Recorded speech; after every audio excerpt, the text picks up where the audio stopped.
Hello everybody, I hope you can see me, hear me. I've been, actually, for once, I think things are reasonably well sorted. I've actually had a few minutes to sit in my studio here and go through a few files while I watch the clock tick over down to 7:30 CET, Central European Time. And in doing so, I've got millions of photographs. I've yet to sort them. Not all of them are digitized either, that's another thing. Let alone slides from my dad, which I'm still trying to digitize as well. So I was going through a whole bunch of photographs and other stuff. And this is just in no particular order what came up. This was a Christmas card from Jenson Button. Interesting pink helmet year. I don't know what year that was. Obviously McLaren. But nice card actually from Jenson. To Peter, best wishes, Jenson. Yeah, couldn't be better than that. Thank you, Jenson. How about this photograph?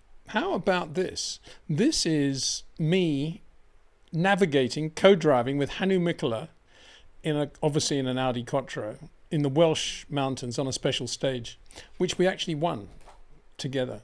Believe it or not. Not bad, eh? Here's another picture I found, which is quite interesting. That's me on the pit wall talking to a beleaguered James Hunt, obviously in retirement now, with crutches. I think that's Murray Walker on James's right. I'm not sure. I think it is. And I can't imagine what we're talking about. Although James quite often used to sort of say, Windsor, over here, you seem to know half of what's going on. Tell me, what's this car over here? What's that driver doing? And he was brilliant. I'll never forget the time James, because he never raced at Imola. And forgive me if you've heard this story before, he'd never raced at Imola. And it was the first championship race at Imola. I guess it must have been 82, that weird year when the Brits didn't go and there was the whole Pironi-Villeneuve thing. And, and James had spent obviously most of the weekend in the Marlborough motorhome, doing what he does in the Marlborough motorhome or did in the Marlborough motorhome. And I was sort of walking to the grid before the start of the race, and James staggered out of the Marlborough motorhome. He said, where are the pits here? Over there, James. This is a picture I took of, this is the first picture I ever took of Jim Clark. 65 International 100 at Warwick Farm. There he is, no shirt on, biting his nails in characteristic Jim Clark style. Lotus 32B, gorgeous. With Ray Parsons, actually. He was a very quick driver in his own right, and he was instrumental in the development of the lightweight Elan, and drove Cortina with Jimmy at Sebring, and was the mechanic, chief mechanic, well, the only mechanic on the car in 65. And then, look at that. There's me in exactly that car at Silverstone many years later.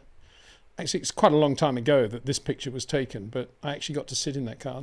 Sadly, I've never driven it, but I wouldn't really want to drive it because, you know, once Jim Clark's driven a car, what's the point of anybody else getting into it? Anyway, that was all apropos nothing at all, wasn't it? Welcome to the show. Well, thank you very much for joining me, wherever you are in the world, whatever time zone you're in, whatever region you're in. Thank you very much. Great to have you. This is just about chat about Formula One. Loosely based around a Formula One Grand Prix that happens to be happening this weekend. So yeah, we can chat about Qatar, obviously.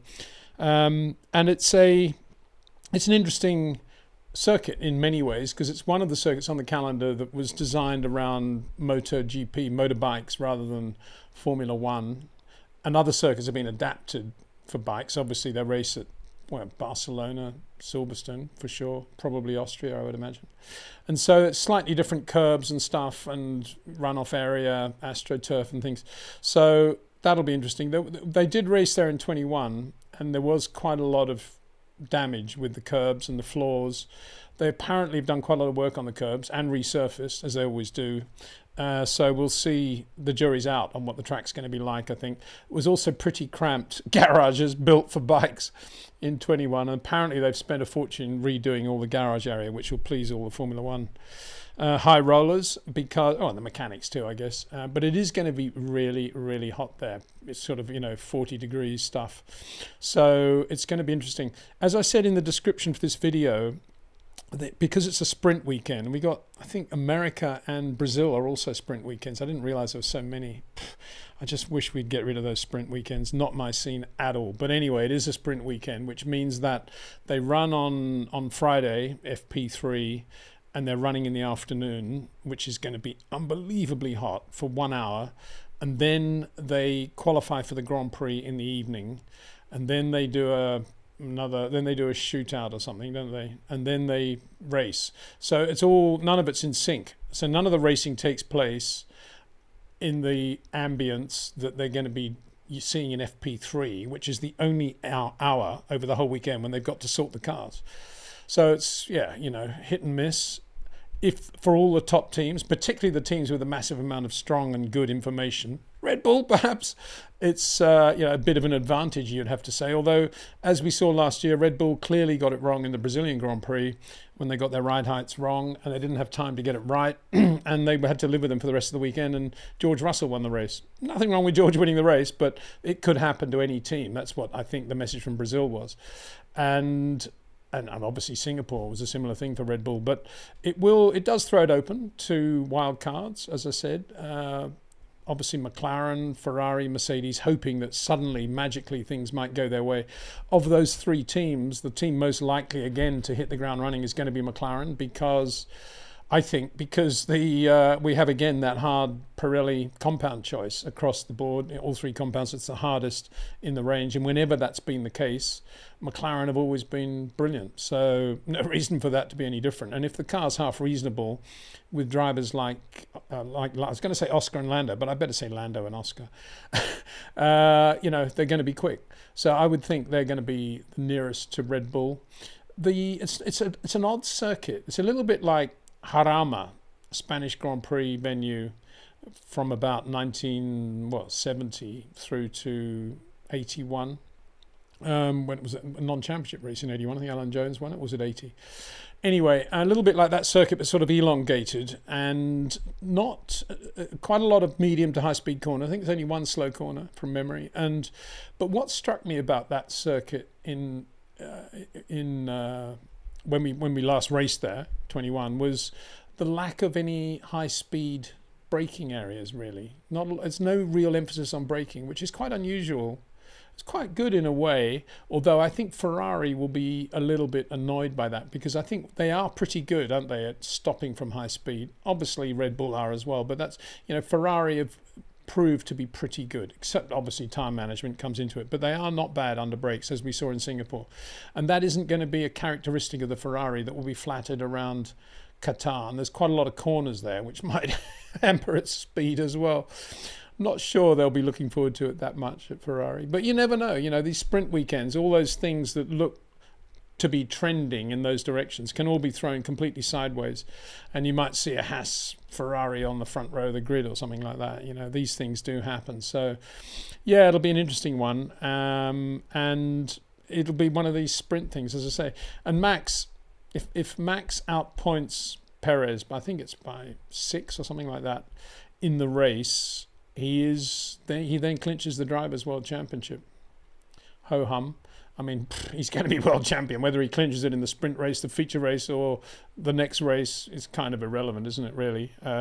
It's a fairly boring way to clinch the world championship, isn't it? To do so in a sprint race in Qatar. But anyway, ignominious, I guess, is the right word.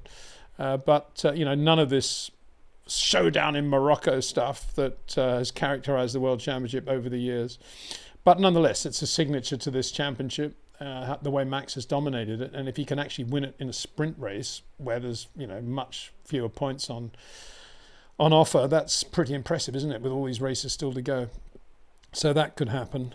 And I just think, one of the interesting things, there'll probably be questions about it, I think, but one of the interesting things is the battle between Oscar and Lando. And yeah, it was 21, so it's been a while we've been there. Haven't been there with these cars, so it's almost all bets off, although Oscar, of course, hasn't been to Qatar. So it'll be interesting to see how they compare over the weekend. But I noticed that Lando did an interview quite recently which has been picked up by quite a lot of the sites, but I think he did it with Paul Gover, who's a good journalist for the Herald-Sun in Melbourne.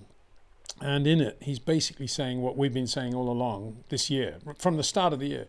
And that is that having Oscar there is definitely a stress for Lando and doesn't allow Lando to just focus on doing the job the way he did when he had dear old Daniel in the car. And he's reiterated that point. It's the first time I think he's actually confirmed what we've been saying all year. And, you know, he's had those odd moments like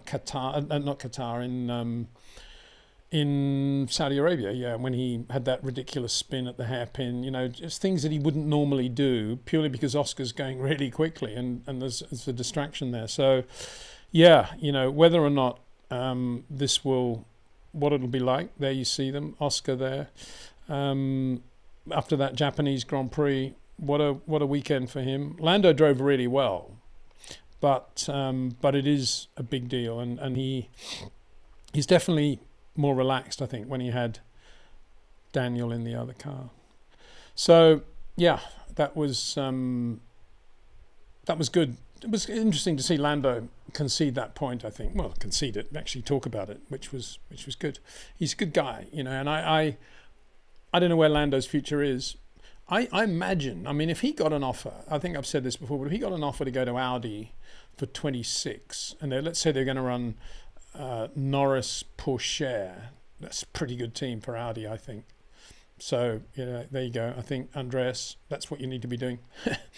Yeah, the other bit of news is the Michael Andretti news, that he's been kind of, I think there's some questions about all that, but he's been kind of given, he's gone up to the second level. He was never not going to be given approval by the FIA because he's got the money, he's got the name, he's got the history, he's got the wherewithal, he's got the pedigree, he's got everything. So that, you know, the fact that the FIA have now signed him off as an approved potential new team is not that big a piece of news, to be honest.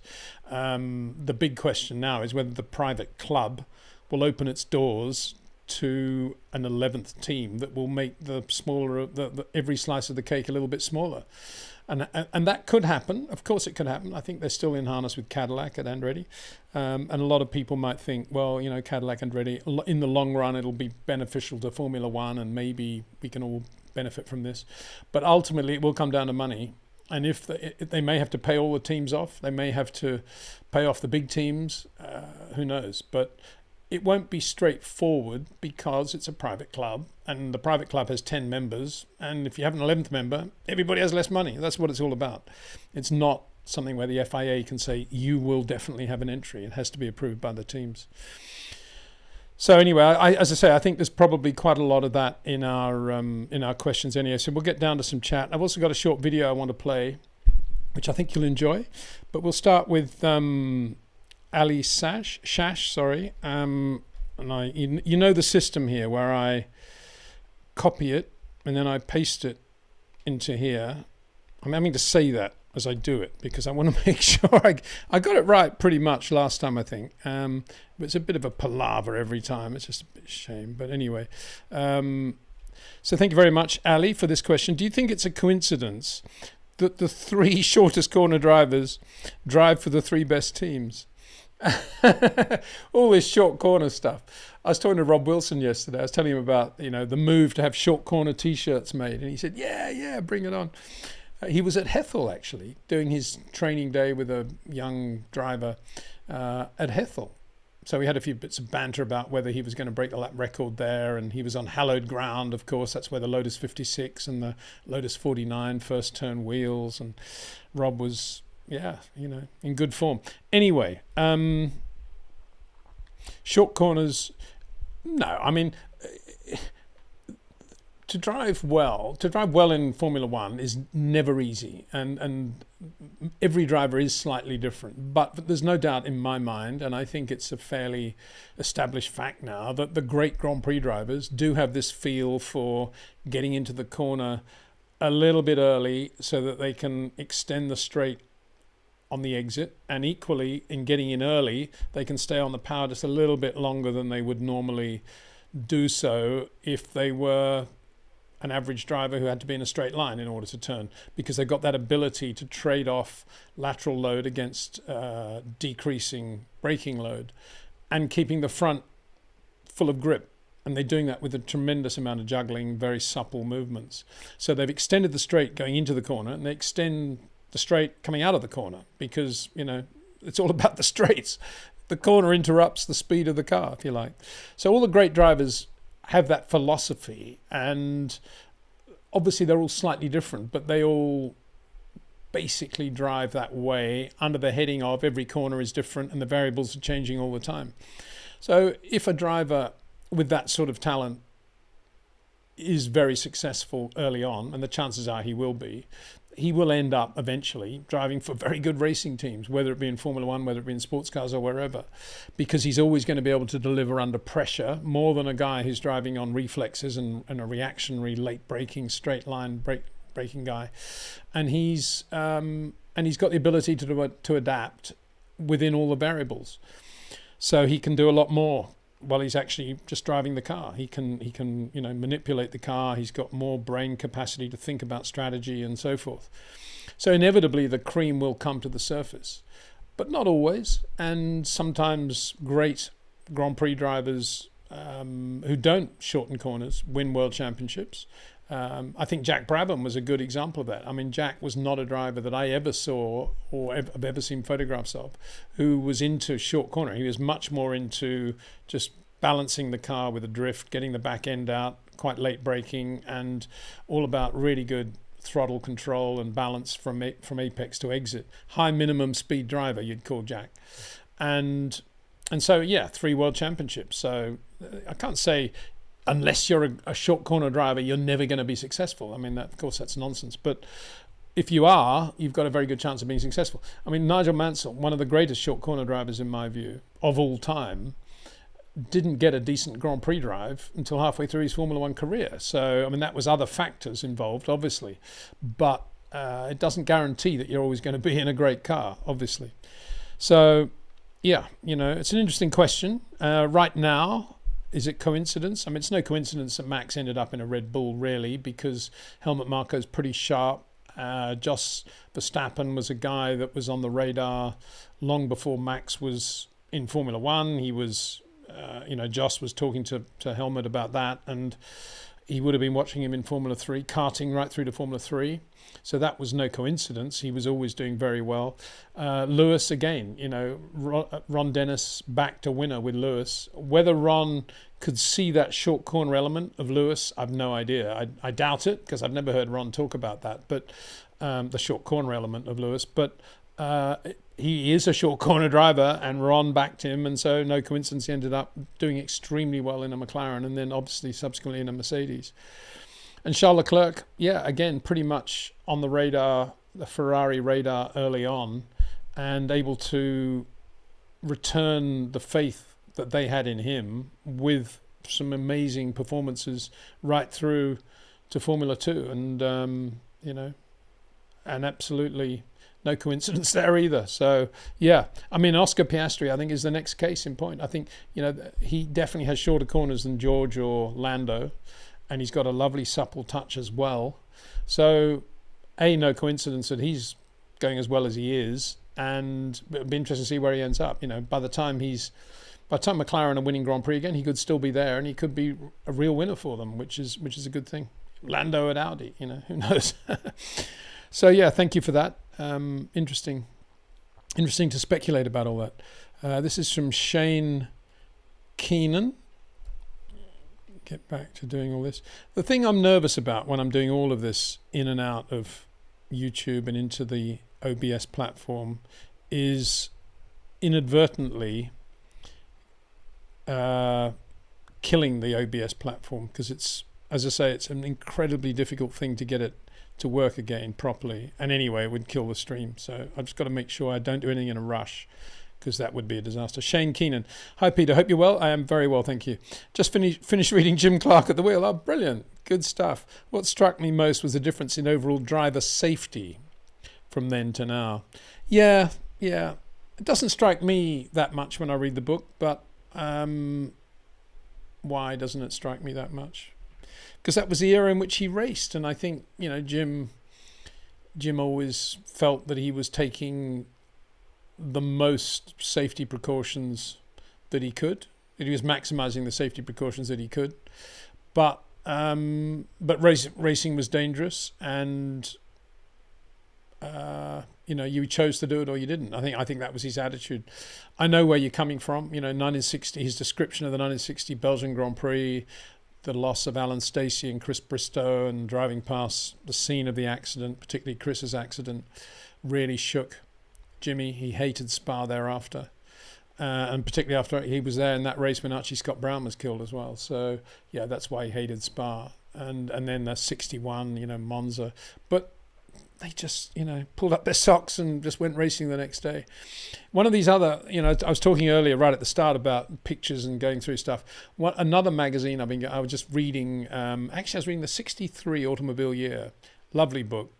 And I hadn't realised that Dennis Jenkinson, DSJ, the great DSJ, journalist extraordinaire of the time, wrote the review of the 63 Formula One season. And he's writing about Jimmy, because Jimmy dominated that season, much as Max Verstappen is dominating 2023. And in it, he says the highlight, no doubt, absolutely no doubt, of the whole year was the non-championship Solitude Grand Prix at Solitude, where Jimmy was on the front row in the Lotus 25 and had a problem on the grid, and it took a long time. I don't know, they had to change something big, and he didn't get out until virtually halfway through the race had been over. But it was a non-championship race, unbelievably dangerous circuit with just trees everywhere. And Jimmy climbs into the 25 because the fans are there and he knows that some of them have paid good money to watch him drive. Gets in the car, absolutely no chance of doing anything. He's probably not even going to be classified in the results, let alone actually get a proper result. He's millions of laps behind, and he said he just drove absolutely flat out for the second half of the race, setting lap record after lap record, just putting on a show for the crowd. And Dennis Jenkinson said, and that is why Jim Clark is one of the greatest Grand Prix drivers of all time. He doesn't drive for the points. He doesn't drive necessarily because he's got a great chance to win. He drives because he's a racing driver. And I thought, wow, it's pretty heavy. But I mean, that was what racing was then. And to some extent it is today with a lot of the current drivers. I think a lot of them would still be out there if there was no money and it was more dangerous. Not all, but some of them would be. But in Jimmy's era, the Jim Clark at the wheel era, yeah, sadly, death and accident were very much a part of it, and Jimmy himself was a victim. So, I personally have always felt that racing could never be safe enough, because it's easy for me to say that, but I'm on the outside looking in. But I've seen so many bad accidents and lost so many friends in racing that the safer they make it, the better. They can never make it too safe for me. But yeah, you do get a feel for that, I'm sure, when you read Jim Clark at the wheel. But the bits I love of Jim Clark at the wheel are the homely bits, the Border Reivers days, and having to drive the Jaguar or the Lister D-type, the Lister Jag. Take his shoes off and with just socks on, driving it to the racetrack on the road and things like that, just wonderful. Anyway, thank you very much, Shane. Another question. Okay, well, this is a sort of follow-on from what you've just said, I think, isn't it?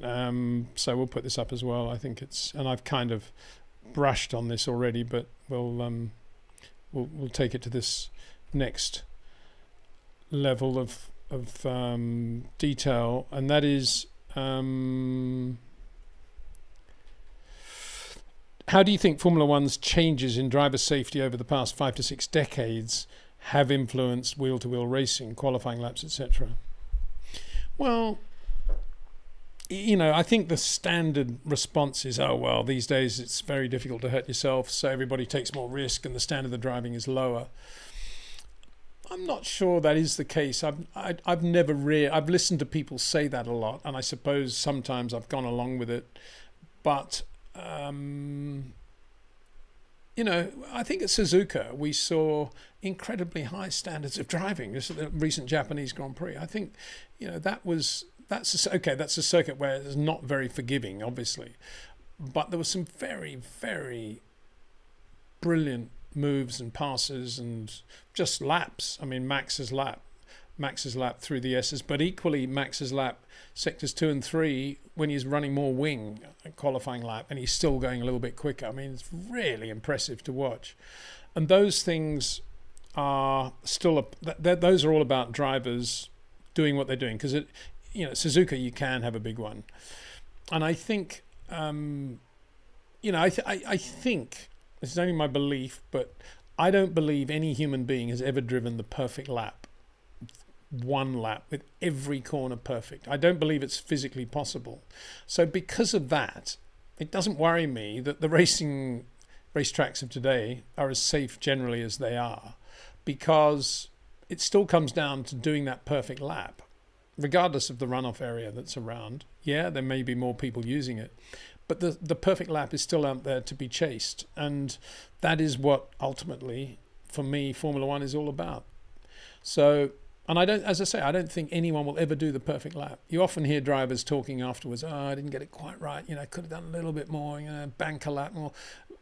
It's slight imperfections, because they're human beings. And regardless of how good they are, the better the driver, usually in my experience over the years, the better the driver, the more likely he is to say, yeah, that wasn't a perfect lap. I could have done it. I could have done this slightly better, that slightly better.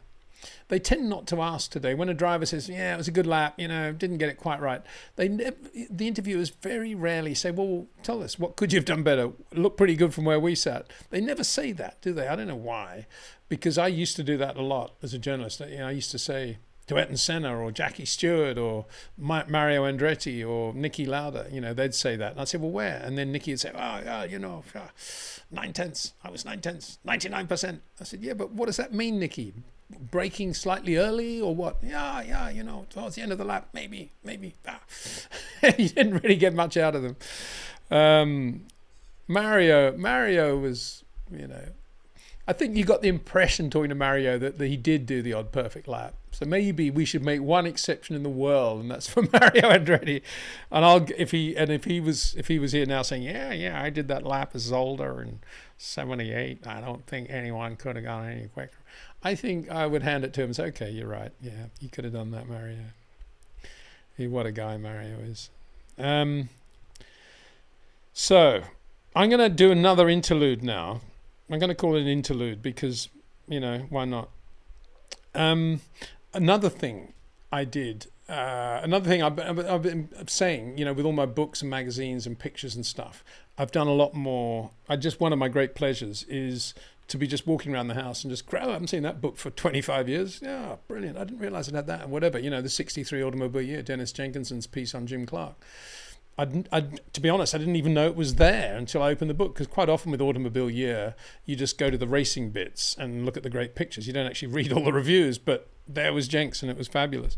Anyway, there was a book I bought years ago, not yet that many years ago, it was in the late 90s, I guess, called Moonshot, about it's about Deke Slayton, really, who I didn't know much about. He was one of the original 7 who didn't actually go up into space because he was ill, or I think it was because he was ill, but he was there always in mission control, doing a brilliant job. And so I bought that book because I'm interested to read more about his role in the whole Gemini program, and then the ongoing Mercury Apollo, and Mercury Gemini Apollo. And then so I was reading through that book, and I think I knew this, but I'd completely forgotten that back in the early days, the original 7 and then the next, I think it was 12, a lot of those very cool astronauts down in Cocoa Beach, down in Florida, near the launch pad, a lot of them used to drive around in hot sports cars, and many of them were in Corvettes. And I'd completely forgotten that most of the Corvettes that they drove were on lease from Jim Rathman Chevrolet, a dealer in Melbourne, Florida, not Melbourne, Australia, Melbourne, Florida, nearby. And Jim Rathman was obviously a big NASA fan, and the whole energy of that period, and these astronauts, and they were going to go up into space and orbit the Earth. They were all cool guys. And it was Jim Rathman. And in this book, Moonshot, it says Jim Rathman, a former race driver who actually won the Indy 500. And I thought, yeah, of course he was. Jim Rathman, I know that name very well. So I started doing a little bit of research on Jim Rathman just to refresh my memory.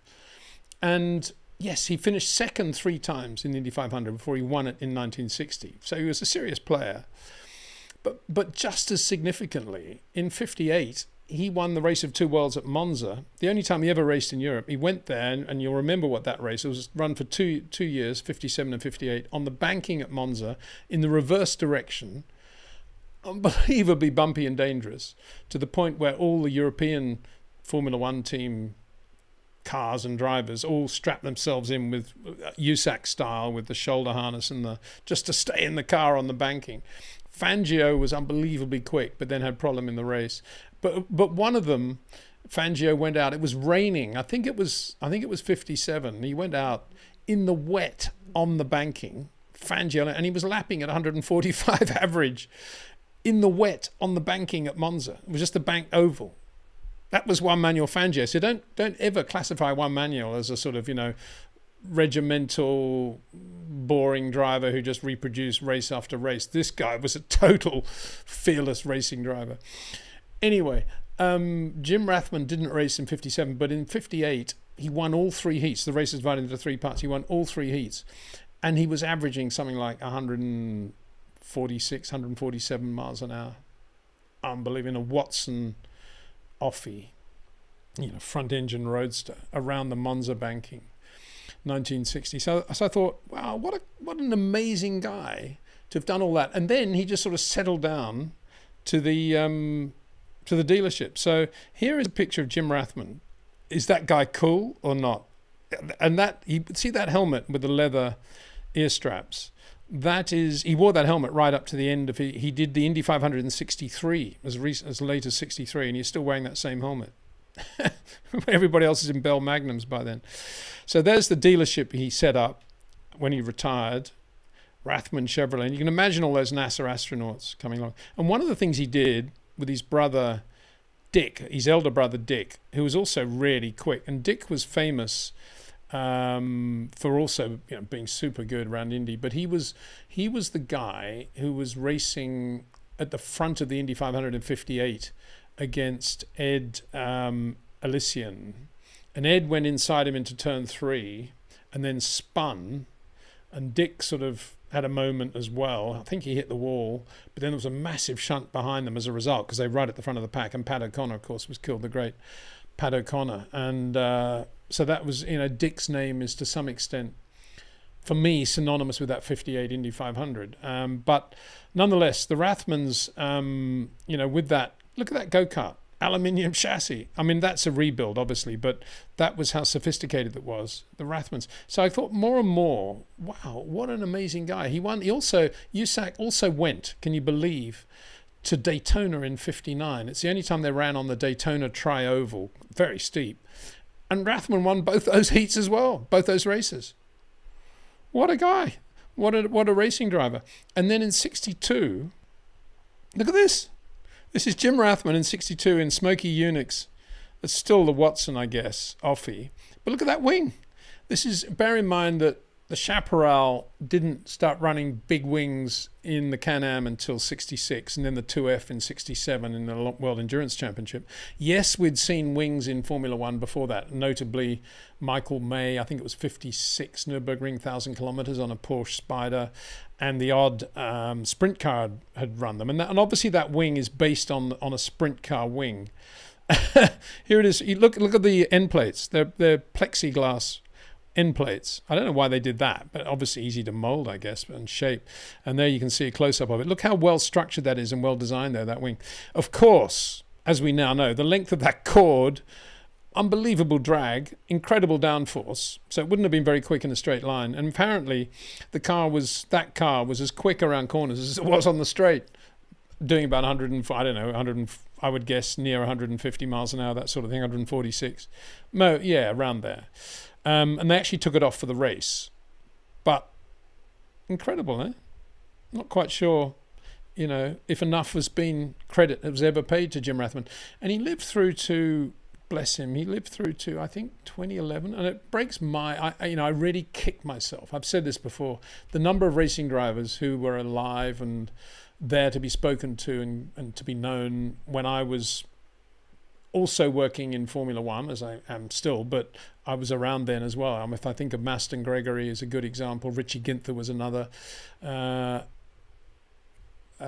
Peter Arundel a third, and there's another one I should have taken the trouble to get to know in Florida. I should have taken the trouble to go and see Jim Rathman and get to know him, because what a guy he was, what a player.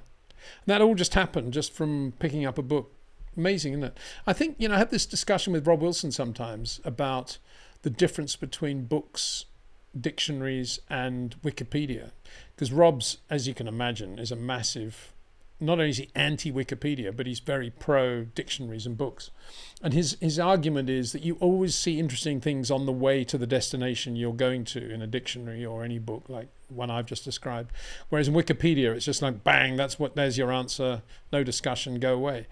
And I think, for me, one of the great pleasures of life is going through all these books and, looking at, you have a theme, and then you go beyond that theme, and that one thing leads to another. For example, when I was looking at those pictures of the 62 Jim Rathman car, I came across also some pictures of Graham Hill at Indy in 63, and Pedro Rodriguez and Maston Gregory. And Dan Gurney in 62 as well, in a rear engine car. You think of Gurney being the pioneer of the Lotus rear engine thing with Jimmy in 63. But that was Dan racing a rear engine car, qualifying well in a rear engine car in 62, Mickey Thompson's car. So I've said that I have a video I'd like to run, and that's, don't go away, please, because this video is an interview with Ollie Haycoop, a very good friend of mine now, who instigated, created Pitbox.io. And it's a great company because it actually is a major boon to all race teams and track event teams. Anyone involved in motorsport other than right at the top level can benefit from what Pitbox do. So I thought, rather than just have the Pitbox logo and lead you to the description, I'd actually chat to Ollie and let him describe a little bit of what Pitbox is all about and where he comes from and what they're aiming to do as they go along. So here, it's not a very long chat. I hope you enjoy it. Thanks, Pete. So look, it really started when I was a race engineer myself, working on a bunch of Formula Fords and radical sports cars and Carrera Cup cars as well. And I guess the light bulb moment really was trying to debrief a race weekend where there was 4 cars and 4 drivers, and we had a bunch of spreadsheets and books and pieces of paper with car setups jotted down and driver feedback jotted down and the whole lot, and it was just becoming too difficult to debrief efficiently and to do the job well and actually understand all the data that we collected over the race weekend and pairing that with some of the work we were doing at the time and enterprise technology. It just made sense then to blend the two together and develop a tool or a platform that would enable the motorsport industry to be a lot more efficient at what they did and actually make the most of the data that they were capturing. And does the unique nature of motorsport, or did the unique nature of motorsport, make that a more challenging problem than perhaps it would have been for other sports, other industries? 100%. The way we go racing is unique, and just the fact that it's so process driven as well, and we're really well stuck in our ways, and we've got our methods and our formulas and our processes that we worked through. So trying to create a tool that both matched to those processes, but also took out some of the inefficiencies along the way. And then educating people as well about the process and the process change was always and is still a challenge. And every time that you try and tinker with the process or change it can be challenging. Porsche Carrera Cup is an example, of Formula 4, Formula 3 is an example. They're exactly the same cars, and really what makes the difference is the teams, the drivers, and the data that they collect. So we knew that it would be those teams that were continually pushing forward and continually looking to adapt new technologies, new processes, new ways of working that would be our early customers, and that would really help drive Pitbox forward, and Pitbox would help drive them forward as well. And let's talk about the respect for young Australian entrepreneurism, if that's the right word. Look, even in the motorsport world, right, everyone knows the brand Motec, and they're certainly pioneers or leaders in the industry that was born and bred here in Melbourne, no different to Pitbox. So absolutely, when we've traveled around the world and spoken to teams, and there's been a real acceptance, I guess, that it is an Australian-born and bred technology. And yeah, Melbourne and Australia to a wider extent is a fantastic technology hub, and not just in motorsport, but across so many different industries. There's so many fantastic ideas being born and bred here. So where are you at now with Pitbox, and where is it going? Great question. So there's a hive of activity, I'll say, from the Pitbox team. So from our engineers and our developers and everyone that's involved. So where we're at is we've got a product that's in market and being adapted by the first few pioneering teams. So one of our best customers, and I should say one of the ones that really helped push and develop Pitbox, is McLaren Racing, who are a Carrera Cup team both here in Australia. They're running in North America as well, and getting amazing results in both countries. So they were an early adopter. We've got a few more following as well amongst Indy Next, Formula 4 teams, Carrera Cup teams, Radical teams. So a bunch of teams that are starting to jump on the platform. And now we're at the point where we're really starting to push it out in market as well. So we've got a fantastic feature set.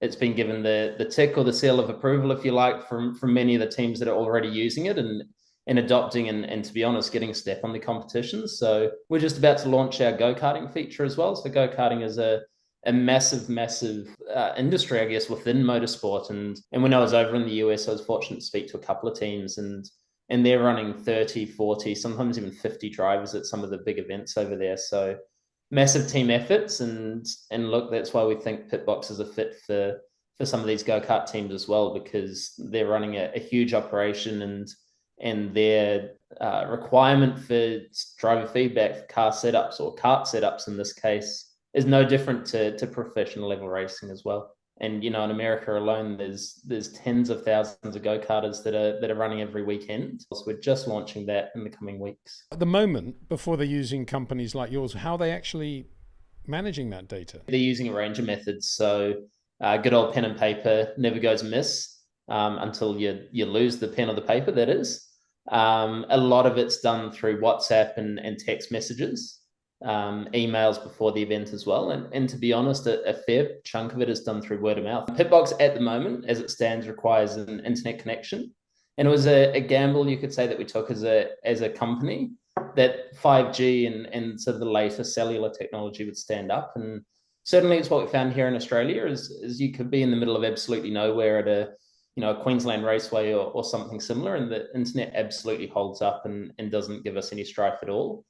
However, we have seen recently, when we've sort of done some traveling through the US and in other sort of remote areas, that maybe it's not quite the same as Australia. So while internet's still a really important part of the team, as we sit here chatting, are actively working on an offline mode as well, where you'll have a device at the track with you, and that'll enable you to work and still collaborate offline. So your drivers, your engineers, your tire technicians, your mechanics, they can all still work offline, but pair together and actually send data to each other and review the data. And then when it does get a stable internet connection, it will simply sync back to the cloud for all your security features. We don't want it to be clunky. We don't want you having to set up your own networks or anything like that. We want to have something that's, as we say in motorsport, turnkey and out of the box, and set up and ready for you. Well, thanks, Ollie, and thanks for watching that, because really good product, I think. And big thanks too to Elliot Miller, who I met. I think I've told you the story. I met him on a flight. Actually, it turns out to have been to the Hungarian Grand Prix, and he just came up as I was getting my bags and said, "Oh, I like Formula One, blah blah blah." And we had a good chat. And he was a very good cricketer. I think he still is a good cricketer. So we had a lot in common. We were talking about cricket, and then. But then he wrote the software for Pitbox, or wrote most of it. So really good team, people there, good product. So if you're in that sort of world where you do some track events and you do some racing, have a look at Pitbox, because it's looks like a major step forward, I think, in a number of directions. Okay, Ali Shash, who we've had already on the show, but this is an interesting question. Let's have a look at this one, what this is all about. This is, I think a lot of people would like to be able to do this.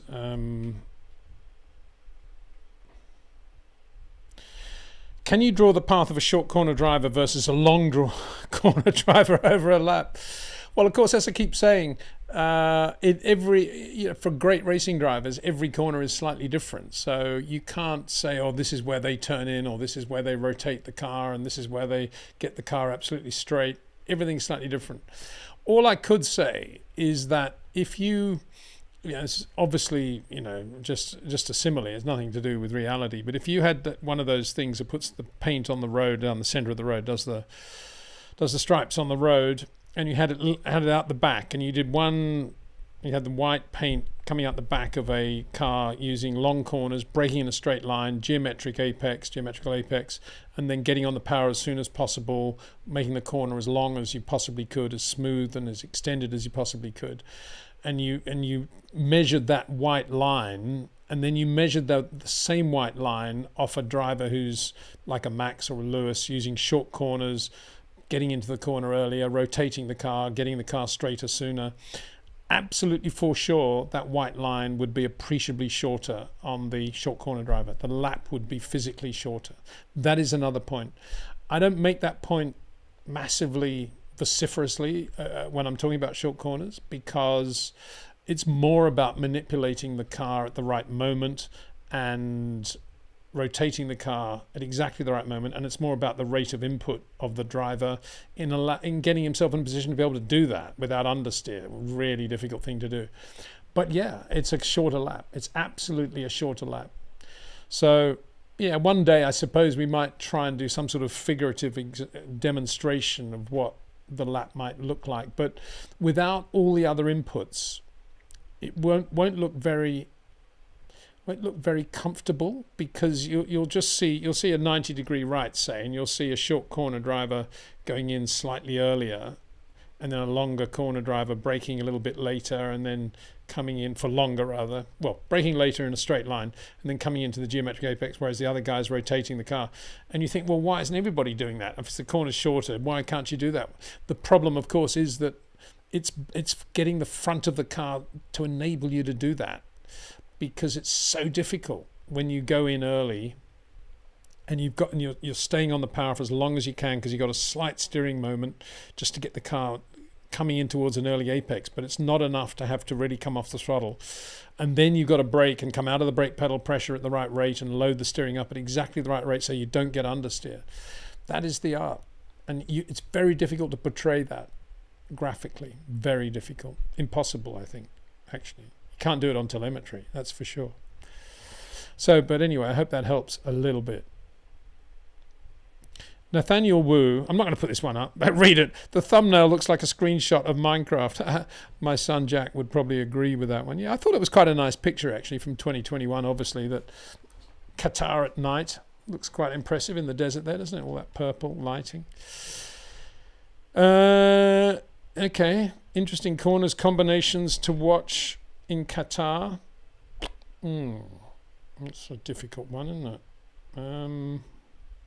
Put this up anyway. So I'm thinking while I put this one up, because from what I remember and what I can see, there aren't. I can't think of a place where there's a lot of braking with load in the car. There's an impressive corner, obviously that triple apex corner. They're all quite, as I say, there's only one slowish corner and it's fairly straightforward. And the medium to fast corners are pretty line locked, I think you'll find. And they're not, and because they're medium to high speed, it's going to be difficult for one car to follow another, so they're going to be moaning about overtaking again, I guess. To me, it's a circuit where I can't see a Sergio Perez being a lot slower than a Max around there. I think there's enough places for him just to get the car nicely at a position where he can really use his traction talent and get the car really nice on acceleration, which is what Jenson Button used to be able to do as well. I think you'll see that. I may be wrong. I mean, and I'll mention it after the Friday video, after I've had another look.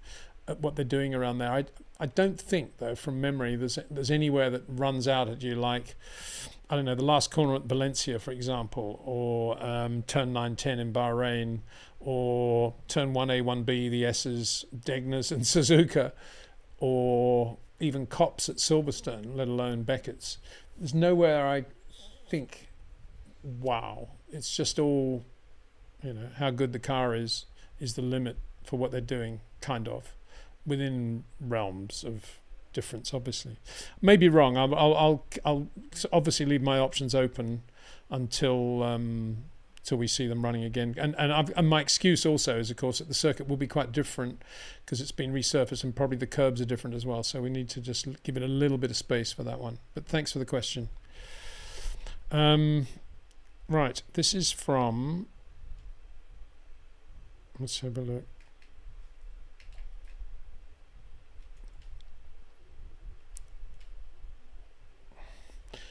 Hans Horrocks. Hi, Peter. Do you know if engine suppliers all have the right to appoint a driver in their client teams? In their client teams, or do you mean in their prime team? Anyway, they don't always have the right. I mean, there may well be...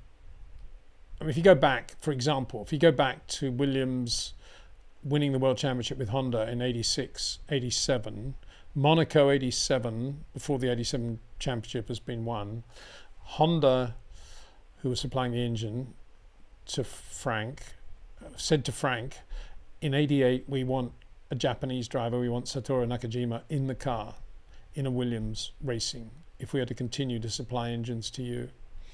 And Frank said, never, I will never be told who to put in my car, and therefore he tore up, basically walked away from the Honda contract and ran Judd engines in 88, and the rest is history.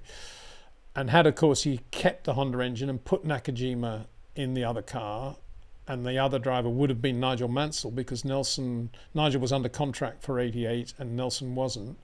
Nigel probably would have won the championship, would have given McLaren a very, very close run in 88. It wouldn't have been the walkover that it was for McLaren tag Porsche. No, McLaren, yeah. Honda, sorry. Honda, of course, with Ayrton and Alan Prost. So that was an example of an engine manufacturer wanting to dictate the driver and Williams saying no and parting company as a result. These days, obviously Yuki Tsunoda is in that car because he's part of the Honda Dream Academy, which Honda financed in Japan, and were Honda not associated with Red Bull and obviously AlphaTauri, then there's no way Tsunoda would be in that car. But that's an unusual example these days of that. I don't think I can think of any other example really. I think the engine manufacturers tend to go along these days with the teams. The teams have sort of flexed their muscles to the point where they're not being told what to do by the engine supplier. And I mean, you've got two Frenchmen in at Alpine. I suppose you could say, well, Renault obviously want two Frenchmen, but I don't think. Obviously, they do have two Frenchmen, but if Lewis Hamilton had been on the market or Max Verstappen, they would have taken them for sure if they wanted to drive for Alpine. So, or even lesser drivers, Lando Norris, they probably would have taken. So, I don't think that's the case anymore. It kind of comes down to the contract. And you may find that if you're a customer team, sort of third customer team on engine supply, let's say, let's say Andretti comes in with Cadillac. Cadillac could say to Andretti, we want an American driver in one car. And I hope they do, actually. In which case, yeah, there's an example of it. But you don't see Ferrari saying to Gene Haas, you've got to run an Italian driver or even an American driver. They just let him get on with it. So, bit of a shame, really. Would be good to see an Italian or an American particularly an American in the Haas. But anyway, so yeah, interesting. Aaron Lee, we're going on about short corners. Everybody seems to love short corners. It's good. It's great. Quite sure what Rob Wilson would make of all this. But because he discovered, he's the guy that enunciated this before anybody else, really. Although Jim Clark knew what he was talking about when he said in Jim Clark at the Wheel, his autobiography, I tend to turn into a false apex, an earlier apex than other drivers. Aaron Lee, hi Peter, is there any driver in history whose corners were too short? Yeah, I would say Jean Alesi and possibly Jacques Lafitte. Less so, but certainly Alesi. Unbelievably short corners to the point where he often had horrendous understeer, and which is why I don't think Alesi had the career results that he should have had given the level of talent that he had. He was a guy that was just so good into corners, and everything was, regardless of what the car was doing, he had to get in there super early and rotate the car. But quite often, if it had a lot of understeer, he'd just then lose so much time. So I guess he didn't have the Max, the Lewis, the Jim Clark, the Alan Prost feel for the perfect moment in which to rotate the car. He had everything else. He had the feel for short corners, and he was really good in terms of early steering application, or his initial steering application. But I don't think his footwork, I mean, you'd have to conclude that his footwork wasn't as good as say, Max's. So I think that was the shortcoming for Alesi. But he was, I don't ever remember Alesi taking any sort of normal line compared with anybody else. Say normal line, late turn in, never. And Jacques was the same, but Jacques was pretty good. He was pretty sensitive to what the car could do. And I think the difference with Jacques was, if the car wasn't up to it, he didn't really force the issue and try to create a rotation that would work. He just kind of almost gave up. Jarno, truly similar thing, actually, if I think about it. Jarno was very good on short corners, but again, didn't have a lot of scope once things went wrong mid-corner.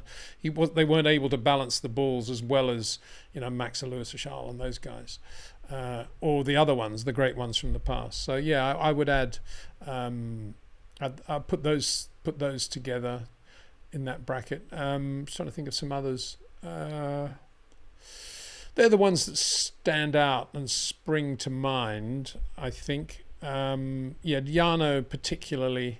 If the car was good and he had a lot of grip, he was a very difficult guy to beat, Jarno, truly, as Fernando Alonso found out when they were together at Renault. And I think it's one of the reasons Trulli was fired, because I think Fernando had part of that. The last thing he needed is somebody as good as that. But having said that, Jarno wasn't that good when the car wasn't that, when the front end wasn't up to it.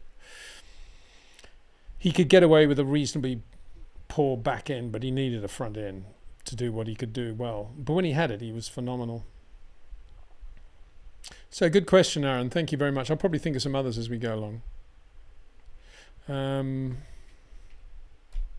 This looks like sort of question I get asked by the United Motorsports Academy people. This next one. I don't know why you asked me these questions. What would I know about it?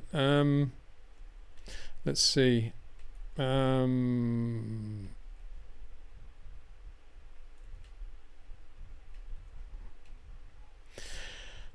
again. Also, what does a technical director A, look at, and B, input to the rest of the team during an actual Grand Prix? How important is this in their role compared to what they do outside Grand Prix?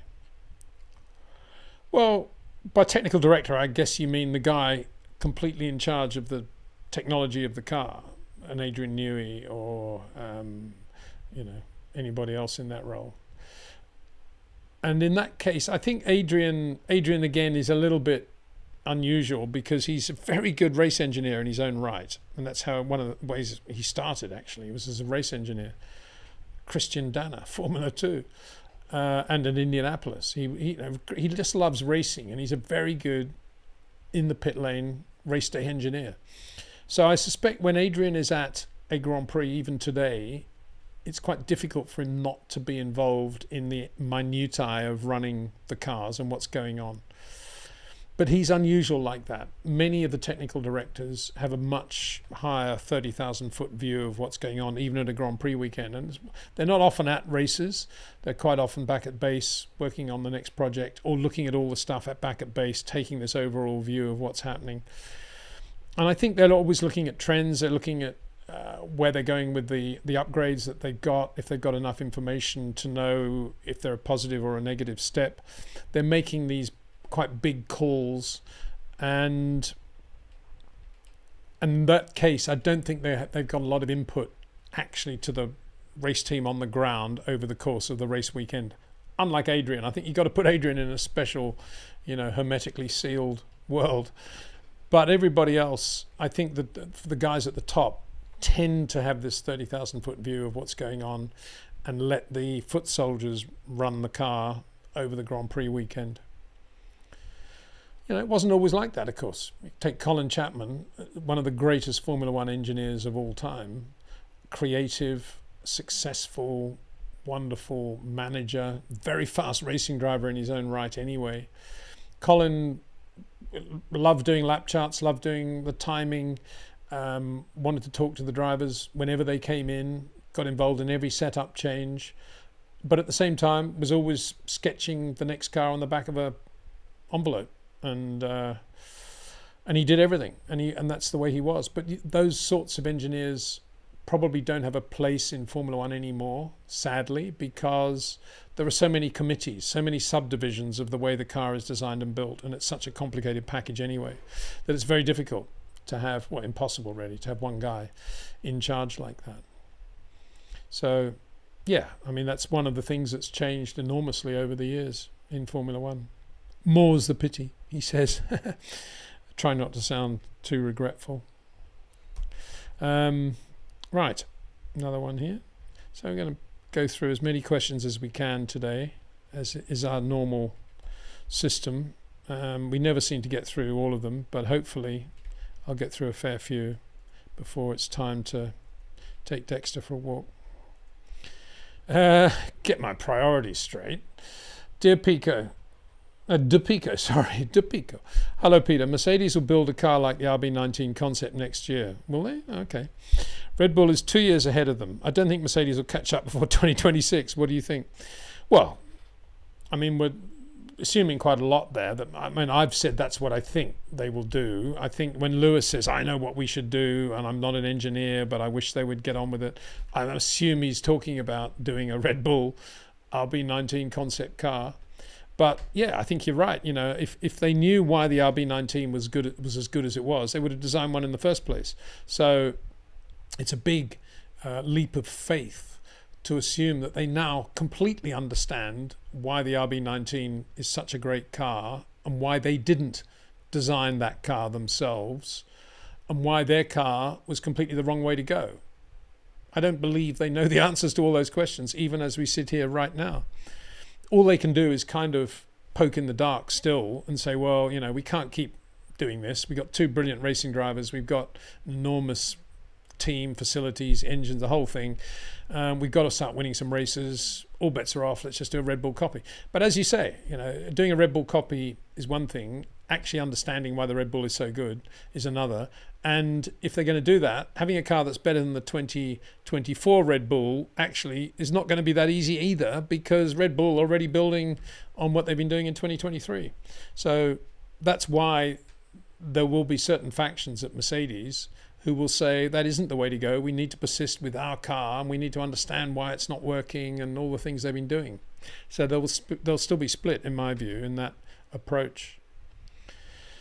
So, yeah, will Mercedes catch up? By law of averages, they should win a Grand Prix or two every year. It'd be astounding to think they don't win a Grand Prix this year. They might win this weekend. They might luck into getting all the variables right with the sprint weekend, and George or Lewis might win the race. But yeah, in terms of actually challenging within the limits of the current regulations, it's very difficult to see them blowing Red Bull away, to be honest.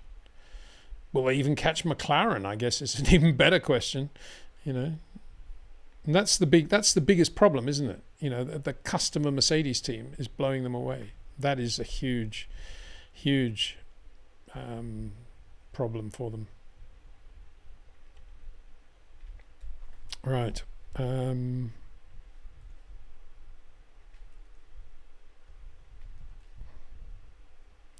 So this one is... Hi Peter, you have such experience in this sport. Well, I do. I kind of think, wasn't everybody else? Where's it? But of course, I suppose the answer is that a lot of my friends, if I take Nigel Roebuck as a good example, they're not Nigel.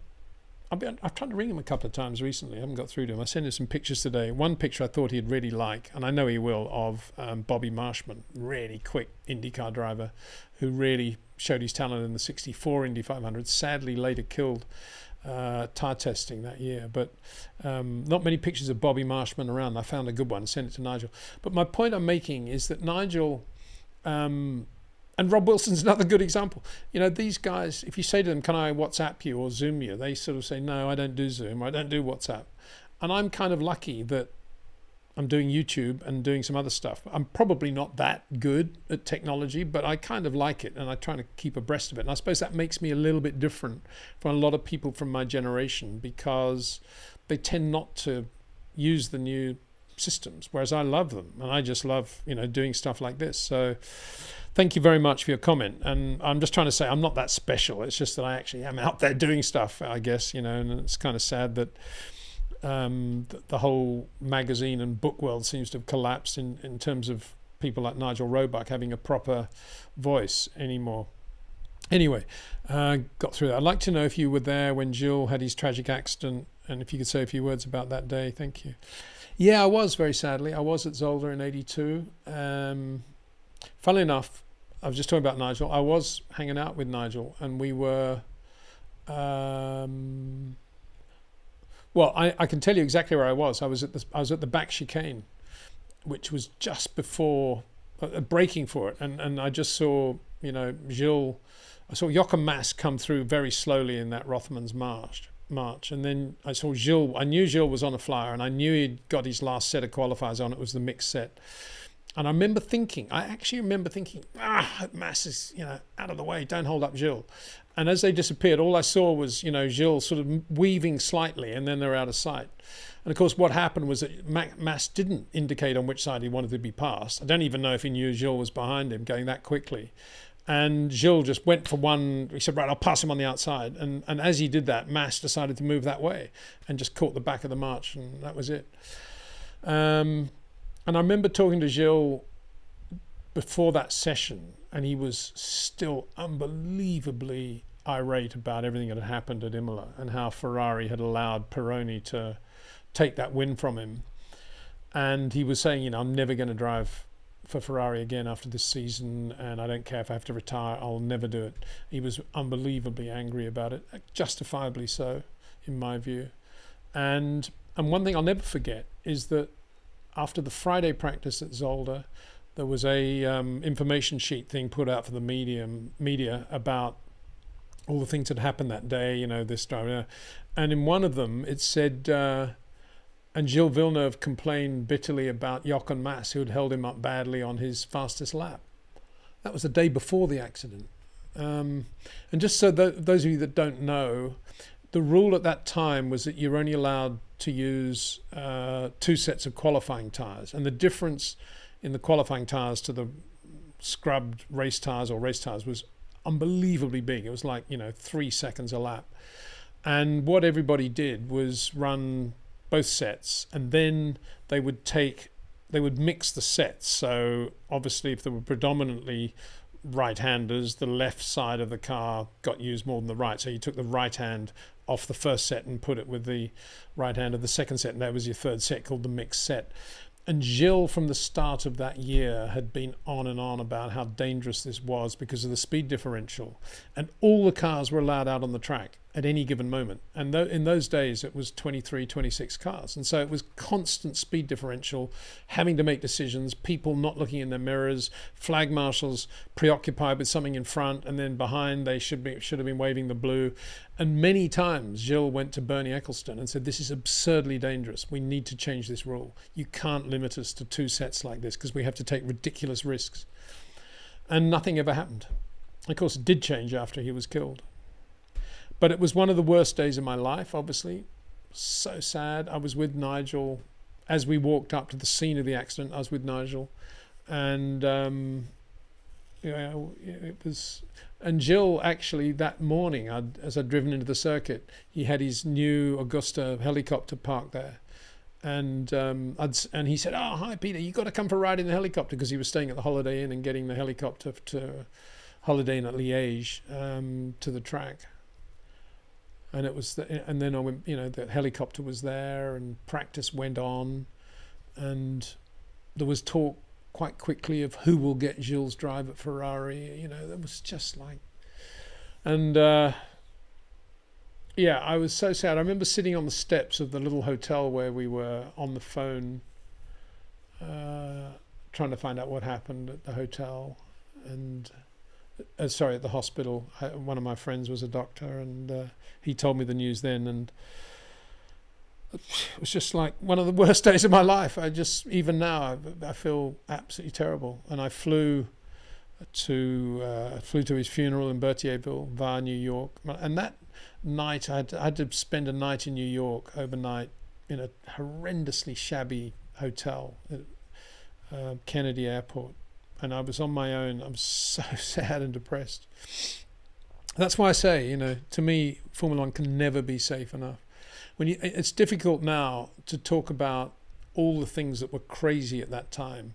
That he was irate with Ferrari. Ferrari deliberately allowed Pironi to beat him, even when Gilles kept backing off at Imola to save the fuel.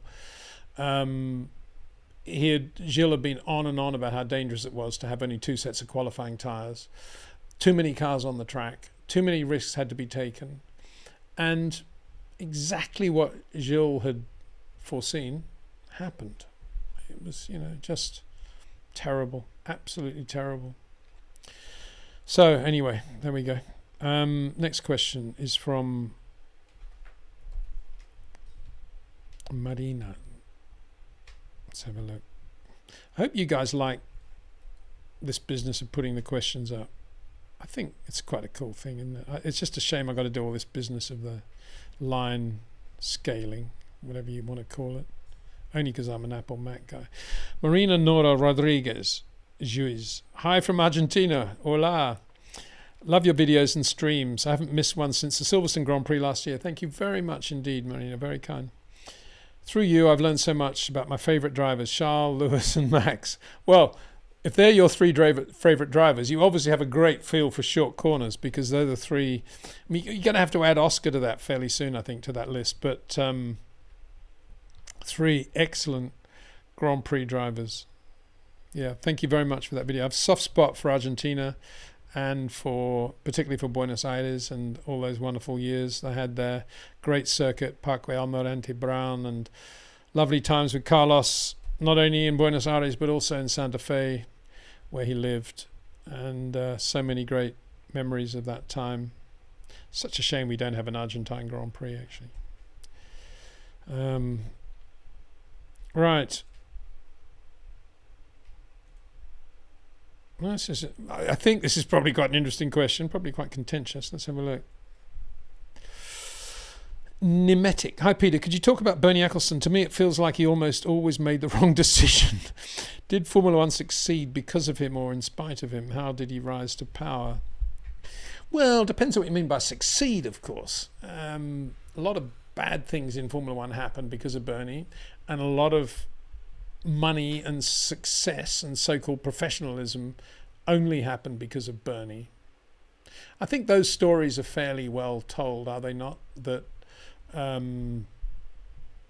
Bernie was just this amazing businessman who basically walked into Formula One with his own team in '72, the Brabham team, and because nobody else was doing it, decided to basically put all the team owners together as one group and represent them. And from that solid bunch of guys, none of whom were wealthy, apart from Enzo Ferrari, I guess, Colin Chapman, kind of, but all of the rest of them, all the Brits were scratching around. From that, he managed to put Formula One in a different part of the sporting spectrum. He magnified what was already in existence, the Formula One World Championship, by ensuring that every round was equally weighted. And I say that in the context of some races prior to that, some teams didn't support. Starting money wasn't big enough, or they just didn't want to go, strikes in Italy, whatever it was. But Bernie's vision was to have a group of Formula One cars and drivers that he could take around the world as a en masse, as a union, if you like. And around that, he would then do deals with the circuit promoters, and then, as it turned out, with the television companies. And then beyond that, he would control all the rights that would derive from all of that, including race promotion himself. So he put all that together, and that, of course, is the reason it is so successful. And if Mark McCormack of IMG, the greatest sports promotion company of that time, if he'd thought about it, I guess he could have done what Bernie did. But the point is, Bernie did it, and Mark McCormack didn't, and McCormack didn't understand Formula One obviously the way Bernie did. So uniquely, he did that, and a lot of things were groundbreaking. I mean, to have the audacity to have the vision not only for the value of TV rights for Formula One, but also to create Formula One's own in-house television production system, which leapfrogged one race to another, so it was always there, and it was something that he could control. And then later on, as I said in the last live stream, post the Senna accident, starting to create circuits where he could maximize the exposure for advertisers, and he controlled the rights for all of those as well. And then the vision of how to get races to come up with the money to pay Formula One in the first place. Well, that was through governments of countries that were prepared to sort of funnel money under the table through their tourist budgets or whatever, and prepared to lose money every year for the glory of having a Grand Prix on the World Championship. And that's unheard of in the world of sport today, let alone in motorsport. It's all about, can the race promoter, can the sports promoter make money?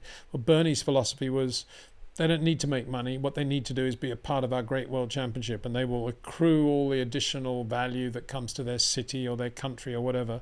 That's why you still see today, the amount of business that's brought to Miami, things like that.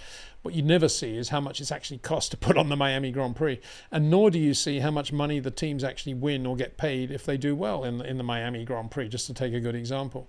And that's because Bernie also came up with this system of controlling the amount of money that was paid to the teams, because they were in his control anyway. He was making them more money than had ever known, but if he wanted to pay Ferrari abnormally large amounts compared with, say, McLaren or Lotus, he did it because he felt Ferrari were more important to the sport than McLaren or Lotus.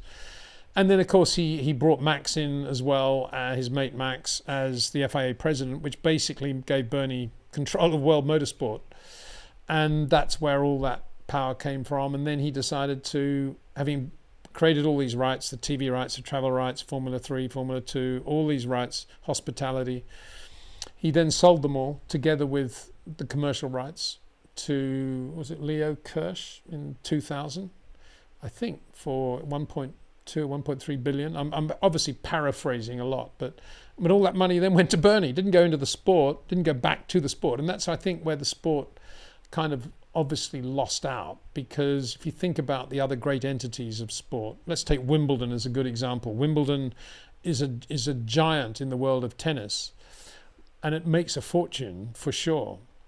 But the Lawn Tennis Association ensure that a large percentage of the profits from Wimbledon go back into young tennis generations, the next generation of tennis players. A lot of it is ploughed back into British tennis, a good example. And I'm sure it's the same with the US Open and others, and in other sports as well. Whereas in Formula One, all this money that accrued, you could argue, Bernie's period was where it all came together because of commercial sponsorship, because of television.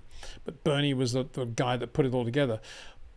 But a lot of only that happened because Formula One was what it was because of people like Tazio Nuvolari and Bernd Rosmar and Rudi Caracciola and Mercedes and Auto Union and Ferrari and all the things that happened long before Bernie, because they were Formula One too. And that whole heritage you could trace back to the turn of the century, the turn of the 20th century. And all of that motorsport heritage got nothing when it was sold to a bank.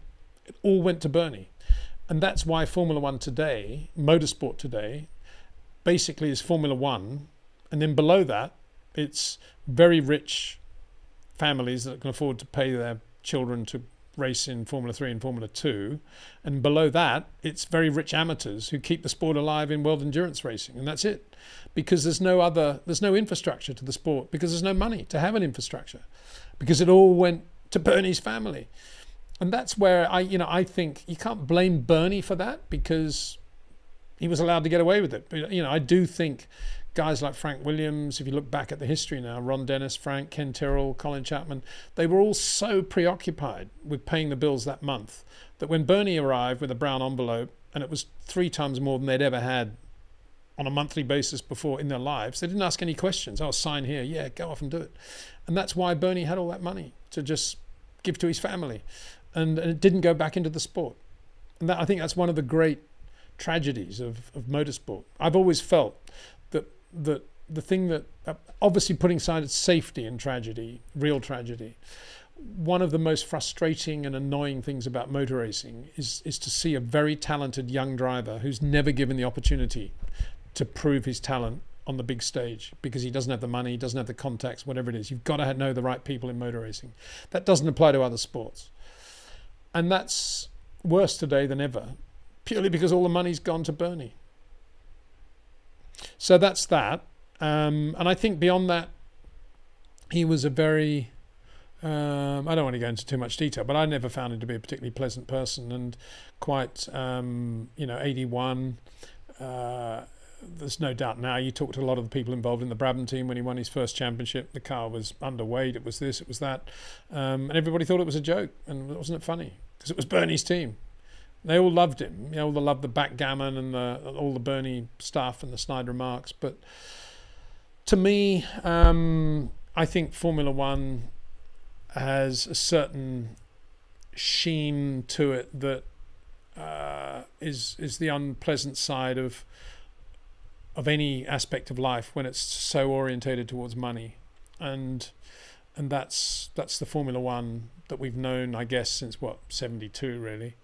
Prior to that, a lot of it was about the big car companies, was about the countries and national prestige. Post that Bernie era, it was all about money, and that's where it changed.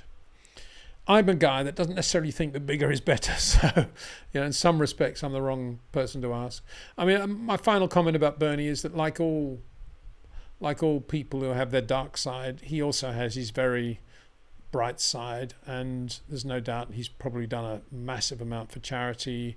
He's a very kind person in many ways. He's done a lot for people behind the scenes, and that should never be underplayed either.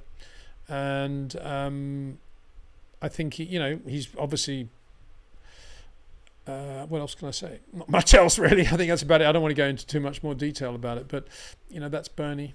I just wish a lot of that money had gone back into the sport. I suppose that's my biggest regret. And I guess there are other moments prior to the Senna accident when drivers like Villeneuve and others would go to Bernie and say, this isn't right, this isn't safe, we shouldn't be doing this. And Bernie would be, well, if you want to fix it, do it yourself. It wasn't on his radar to have to spend money to make things safer or to do anything that would affect the business. And it wasn't until the Senna accident happened that he and Max had to really, reboot and rejig Formula One. And it was perfect timing in many ways from a business point of view, because Bernie was able then to build the Tilke circuits and get the governments of countries like Turkey and India and so forth and Korea to underwrite these circuits and then race on them for a year or two and then leave. And the reason we have all this funny business structure today, where if you're a race promoter and you don't own any rights in Formula One apart from the tickets in the grandstands to, the tickets to the spectators, all the other money goes to Bernie. That's all. It goes to the teams, and that's Bernie. That's Bernie's model, and that's the model that Liberty bought and continue to use. Because if they didn't, the whole thing would collapse. Okay. So, here's another one.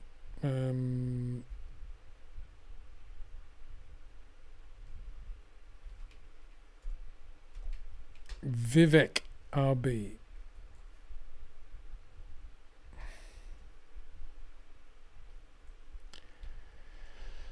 Hello, Peter. Love your content. Thank you very much. Fernando recently mentioned Formula One may go to the one-lap qualifying format. Your thoughts on that?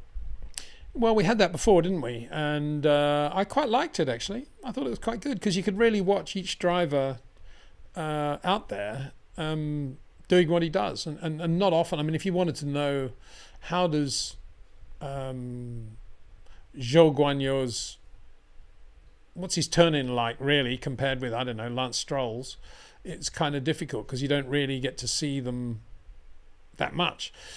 But if they're one lap qualifying, the TV cameras have no option but to follow the car, not for all the lap, because if the director thinks that driver and car is quite boring and not going anywhere, they tend to then go back to the pits and the next car in the row. But it's an interesting one because when we did have one lap qualifying, I remember at Indy, the exact year, but it was when David Coulthard was at McLaren with Kimi, and I remember chatting to DC after qualifying, and he said, "Look, I just can't get my head around one lap qualifying. I can never do the lap that I want to do," and that's when I introduced him to Rob Wilson, and he went up and did a few days with Rob before the next race, which was the Japanese Grand Prix, and he went really well in that Japanese Grand Prix in the T car. And I remember speaking to him afterwards, and he said, "Oh yeah, Rob was just guiding me around the lap in my head. It was brilliant." And then oddly, he never did any more work with Rob. I never really worked that one out. But what Rob did to help him on the one lap qualifying was to remind him that there's a structure in your mind for every corner, which is the character of that corner, and it's remember the bump here. Got to get the car right there. There's the rotation point. And you build it up into a system of layers and structure that is impervious to the pressures of having to be out there on your own and do the lap in front of the people. It's all a mathematical structure. And because Rob was so good at drilling that into David's brain, it worked for a while. And I think that's that would be the interesting thing if we went back to one lap qualifying. How many drivers would have that sort of structure? I think today, with all the telemetry and all the stuff they have, they would be worse off, to be honest, because it would be based on previous knowledge and experience from the previous practice session, and it wouldn't be taking into account the variables that have happened since the one lap qualifying began. And that's where the great drivers will excel in that situation, because they'll go out and the first thing they'll feel is, whoa, yeah, back ends feels different, front ends different, and they'll immediately start compensating. And so I like one lap qualifying. I think we should go to it again. That would be my view. I can't imagine they will, but let's hope they do.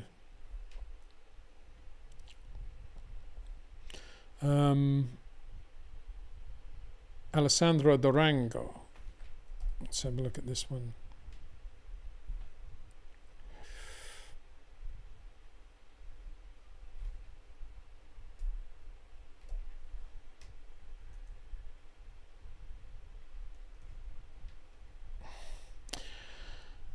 Sorry, I just got to move it slightly to the left, Mr. Perfectionist here. There we go.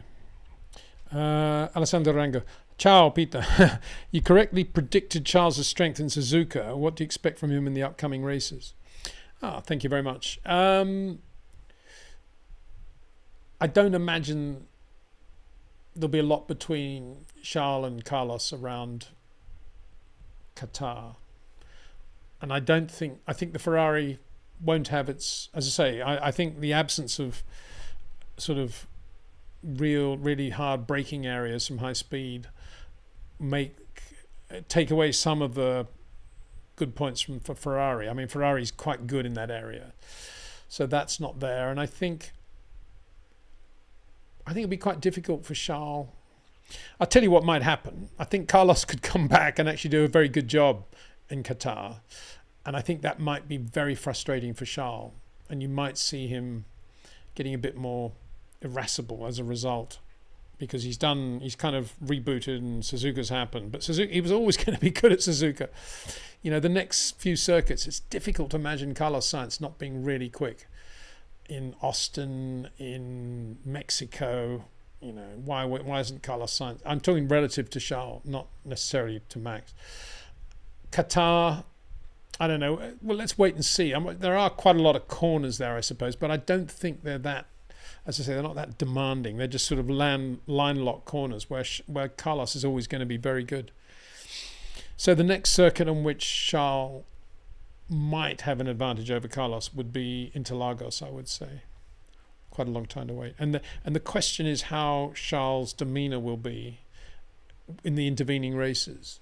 Having said all of that, it is a sprint weekend, and Austin's a sprint weekend, and so is Interlagos actually. So anything can happen in a sprint weekend. And providing Charles gets a reasonable run, providing Charles qualifies quite well for the sprint race, I predict he'll then have a great weekend.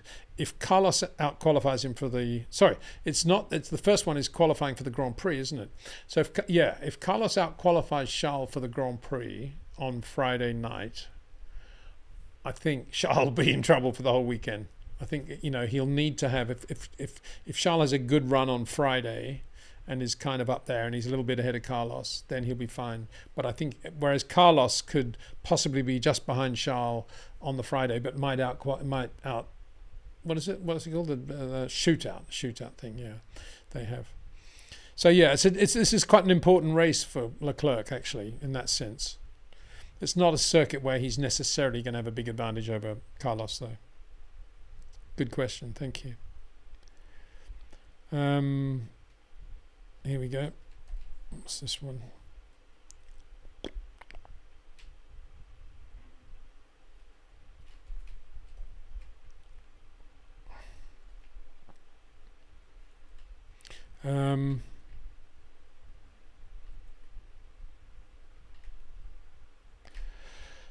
Move this one back a bit now.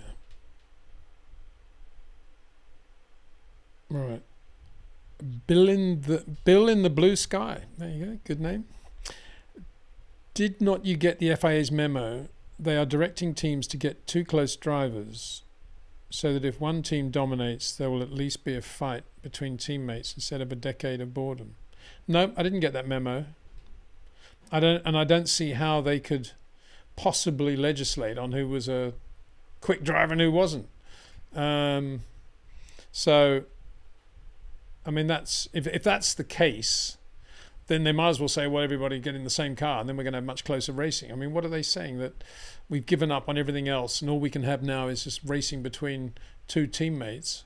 I've always said the closest racing in Formula One is always when it's two teammates who are very, very good racing one another. But, Michael Schumacher onwards, well, Nigel Mansell to some extent. I mean, Nigel saying to Frank, Riccardo Patrese is the guy I want in the other car, and then Frank signing Alan Prost, I'm out of here, I'm going to IndyCar. Great drivers know that. It's not a question of being afraid or unafraid of getting beaten. They just know that a Formula One team is a very, very difficult animal to manage, and to make life as simple as possible. You maximize every point you can possibly score. Now, if the FIA, they've tried to control team orders, that doesn't really work. What are they going to say? This guy's not quick enough. You've got to run another driver. I mean, give me a break. How do you quantify Sergio Perez? Let's take a good example of not being quick enough. I mean, the guy's a Grand Prix winner and he's beaten Max on occasions. So that's not going to change. Who else would you say? Lance Stroll. Would you say to Lawrence Stroll, your son, around whom you've based the entire Grand Prix team and on whose behalf you spent all your money on this team, we don't think he's quick enough. You must put in a faster driver. What's Lawrence Stroll going to say? It doesn't make any sense to me. So anyway, I didn't get the memo. So there you go. If it indeed was a memo. So Marina Nora Rodriguez is no, what's going on? Here we go.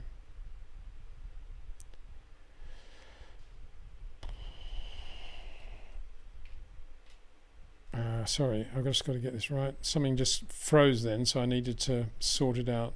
I was a bit nervous, but I mean, Marina again, hello from Argentina.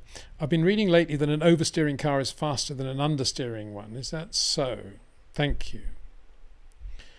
No, I wouldn't say that was so.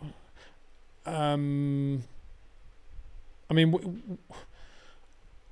a great Grand Prix driver wants a very good front end, and then he needs a great rear end at rotation point and onwards. So if he doesn't have either, I guess he would rather have the back end, and he would live with the understeer going in because he's got enough feel against steering against brakes to get to that rotation point, and then all he wants then is just the power to get out of the corner from rotation onwards.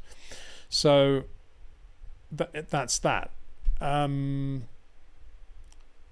think at a lesser level, an understeering car can be driven incredibly quickly. Niki Lauda, BRM, 1973. I mean, that car was just chronic understeer, and yet Niki was pretty quick in that car. The Hesketh was a understeering car when James Hunt was winning races and was winning a race in that. I know that's going back a long way, but I'm just trying to think of understeer because today there's so much grip relative to what the eye can see. I mean, quite often you see a car on rails and then the radio comes on, it's terrible understeer, terrible oversteer. I didn't see it. You can't see it. Tyres, the whole thing, downforce, the ground effect. It's very difficult to see it. I mean, basically, a great Grand Prix driver can live with understeer and oversteer and maximise the car. A lesser driver, I'm just trying to think about this, a lesser driver is probably going to want understeer rather than oversteer, I would guess. A driver who's prone to, in a car that's prone to, say, crosswind and the back end coming out, if you wanted to call that oversteer, there are plenty of drivers who don't like that and would back away from that and would rather have an understeering car with a good back end. So I would actually, as a generalization, I would disagree with that. I would say an understeering car with a good back end is a quick car. That's the Red Bull that Sebastian Vettel won all those championships with. Slight understeer, mega back end, double diffuser, whatever it was, blown diffuser, mega rotation, V-line the corner. That's why he was so quick. Mika Hakkinen didn't really like understeer very much in the McLaren.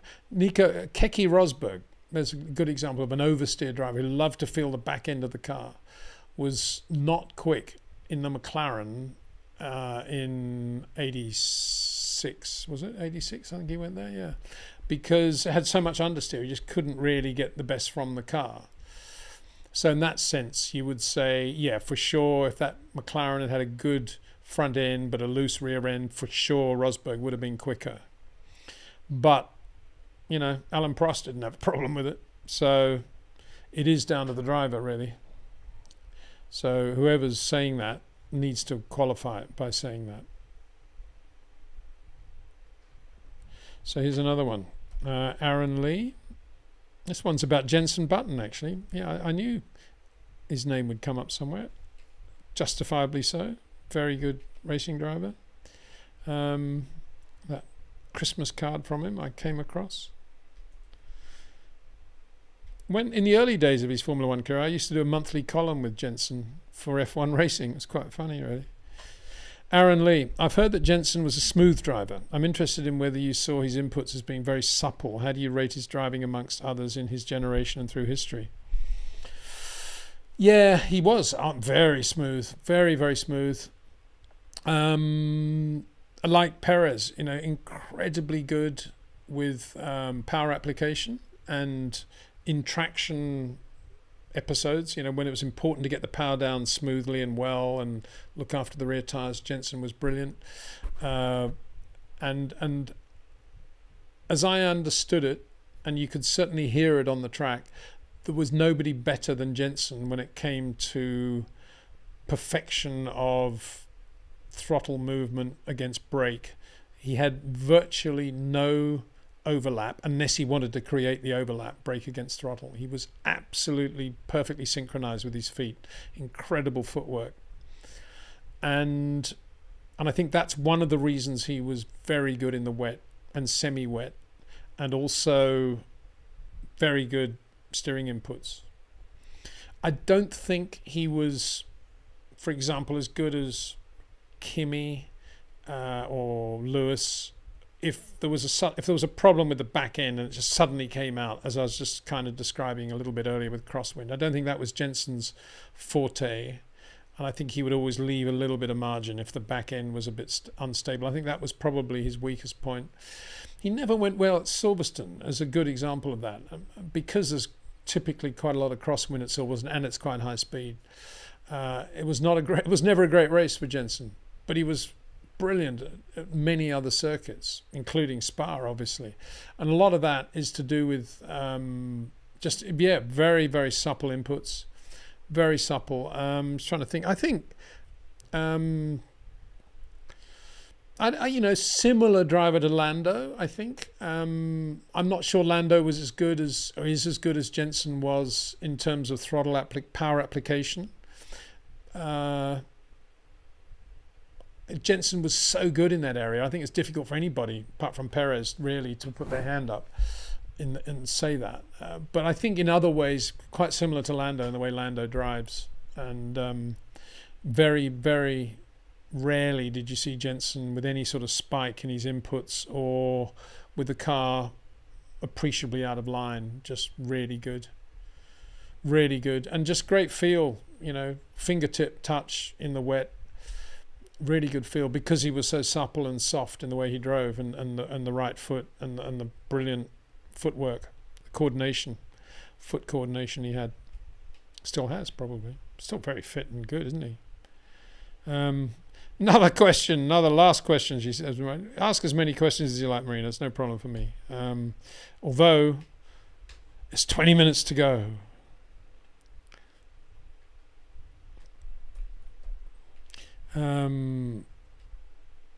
Okay, this is an interesting track. Sorry, move this one a little bit over. Didn't cut it quite correctly. There we go. One last question, Peter. You said Silverstone and Suzuka are drivers' tracks. What other circuits do you consider drivers' tracks too? Thank you. I think I certainly think Monaco, up the hill into Casino and into the swimming pool and the approach to Rascasse, as exemplified by Max this year with his pole lap. Those three parts of Monaco definitely come under the heading of being driver's circuit. I mean, other parts, not quite as demanding, but certainly those little three cameos from Monaco, definitely. I think, again, a little bit at the turn 9, turn 10 section of Bahrain is definitely as good as you're going to find anywhere, as good as parts of Suzuka, definitely in my view. Really, really good part of the lap. Where else are we going? Driver's circuit. For it to be a driver's circuit, what you don't want it to be is a circuit where you've got a guy who's not great on the pole because he's just got a great car. So that's got to be the sort of defining issue, really. Let's think. I mean, I certainly wouldn't include Austria in that, the current Austria, that's for sure, in that area. Baku, it's all about Sergio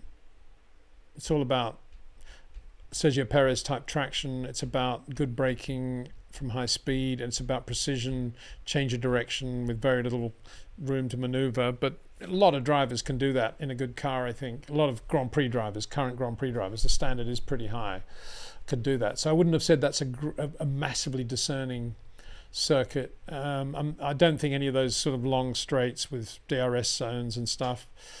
I mean, there's little subtleties to Monza, but you wouldn't say it was a great driver's circuit. I used to think Interlagos. I like to still think it was Interlagos, but quite often you see some weird things going on at Interlagos. I'm kind of a bit confused by Interlagos these days as to how demanding it really is. I think it is, that negative camber right-hand around the back of the pits as they go into that, breaking into that right-hand. You see quite a lot of people getting unstuck there.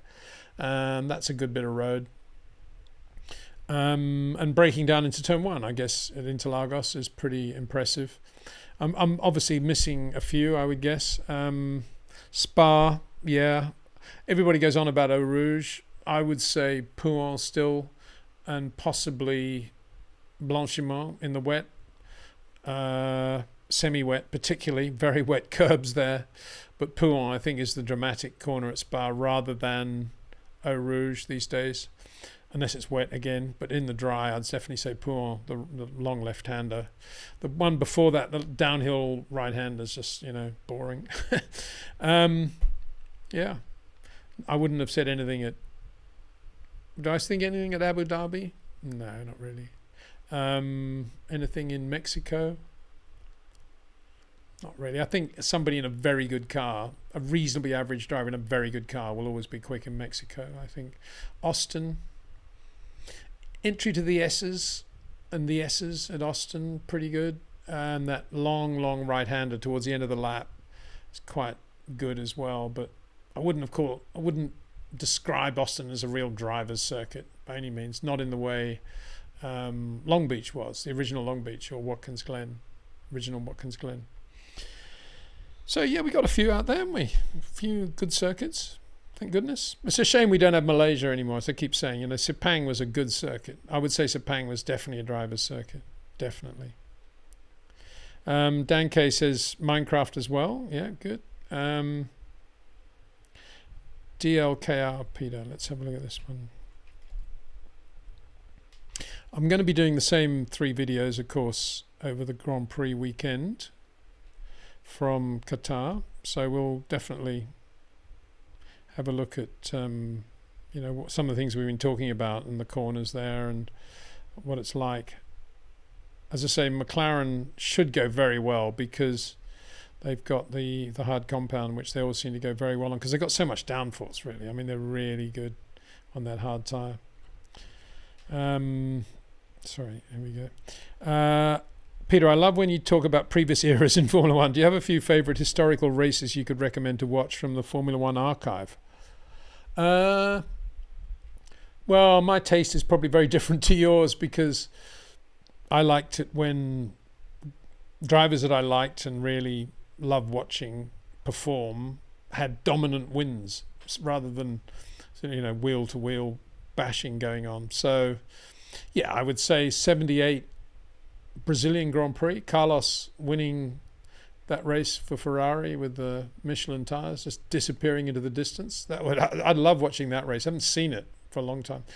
A friend of mine sent me, I don't think this is on the Formula One archive, a friend of mine sent me the other day full-length coverage, I think it was ABC TV actually, America, coverage of the 65 Mexican Grand Prix. Unbelievable. Black and white. It was like an hour and 50 minutes. Interviews with all the drivers, including Jimmy. Richie Ginther won that race, of course, in the Honda. First win for Goodyear, yeah, I think so. When Dan won in '64 in the Brabham, I think they were on Dunlop still, weren't they? I think, maybe wrong. Anyway, Ginther won that race in the Honda, first Honda win. And Mexico back then, wonderful to see that. So if you can get to see that one, 65 Mexican Grand Prix, I would recommend that. What else? When have I come away thinking, wow, what a race from that period? I guess Austria 78, Mario and Ronnie, and Zandvoort 78 as well would be good. Gilles, Monaco in 81. Yeah, 81 Monaco Grand Prix. 18 Monaco Grand Prix. Carlos Reutemann winning in the Williams. Why not? Jim Clark winning the 65 Belgian Grand Prix in the wet at Spa. Oh, I don't know. I'm going on. I'm like a rabbiting on. What else? Who else can we have? What about Jochen Rindt winning the 69 US Grand Prix? First win in Lotus 49. What about Mario getting the pole for the 82 Italian Grand Prix? Big comeback for Ferrari, replacing Pironi and coming back to the Ferrari team in 82 at Monza and taking the pole in the 126C. There you go. There, so that's worth watching. Have that on the big screen. I'm sure they've got footage of that somewhere. Yeah, so there we go. Next question. iRacing Aussie. iRacing Aussie, thank you very much. Nice. Probably, I hope you haven't gone to bed now or anything like that. All the Aussies have probably given up by now. But we'll see what's on your mind. Hang on a sec. Okay, get this one. Here we go. iRacing Aussie. Hi Peter, fan of your contribution to Formula One. Thank you very much. Wealth of knowledge. I don't know about that, but anyway. What do you make of Andretti ticking the FIA box, and will Toto and Christian force them to buy an existing team?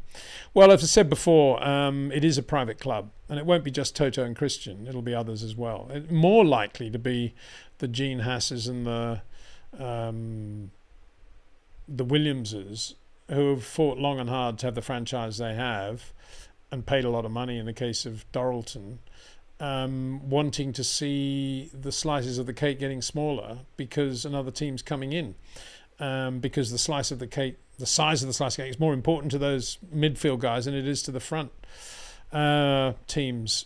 So that's going to be it. As I said before, I think the FIA approving it is fairly well. If they weren't going to approve it, why? You got a big manufacturer, Cadillac. You got the Andretti name. You got all the money in the world, it seems. So yes, the system, the business model of Formula One, a bit like everything we're talking about with Bernie, is that if you want to come in, you don't make the slices of the cake smaller, you buy an existing team. That's what all the existing teams want. So I'm sure Red Bull would be delighted to sell AlphaTauri to Michael Andretti for €500 million, and maybe that's a discount price, probably 750, and then let Michael do what he wants. The problem is, of course, that Michael's got this amount of money, but he thinks, why should I have to do that when I can create my own team and do it my way, the way I want to do it? Why should I have to waste $750 million buying this if the FIA approved me anyway? And that's going to be the problem. And it's not an insurmountable problem, because eventually you push and push and push. Eventually some sort of deal will get done. But to my mind, it will have to involve compensation for some of the teams, if not all of them, that will in part cover the money they're going to lose in having a new member of the gang there. So that's the issue. I don't think the FIA play any role in that at all. All they've done is said, well, if you guys want to agree, then we've approved them, and that's it. So it's a bit like when Bernie used to say, when he was trying to get Silverstone to give more money to him for the British Grand Prix, he would when all the team owners were being interviewed over the British Grand Prix weekend, and Bernie was threatening to take the race to Donington, and Sky or whoever interviewing all the teams and saying, would you like the British Grand Prix to be at Donington or Silverstone? They'd all say, I'd love it to be at Silverstone. It's the home of Formula One. It's it's where it all began, 1950. But of course, in the Monday morning afterwards, in the meeting at Heathrow, and Bernie says, oh, by the way, just want to vote on Donington and Silverstone. If we stay at Silverstone, you're all going to make the usual whatever it is, £565,000. If we go to Donington, it's going to be 1.3 each. Which circuit do you want to go to? Of course, where do you think they all voted to go to within the privacy of that meeting? So, a lot of people will say one thing for the public to see them saying the right thing, but the reality, of course, pounds, shillings and pence, or dollars and cents, add up to something completely different when it comes actually to making a decision. And that's always been the problem in Formula One. Always been the problem. Okay, another question.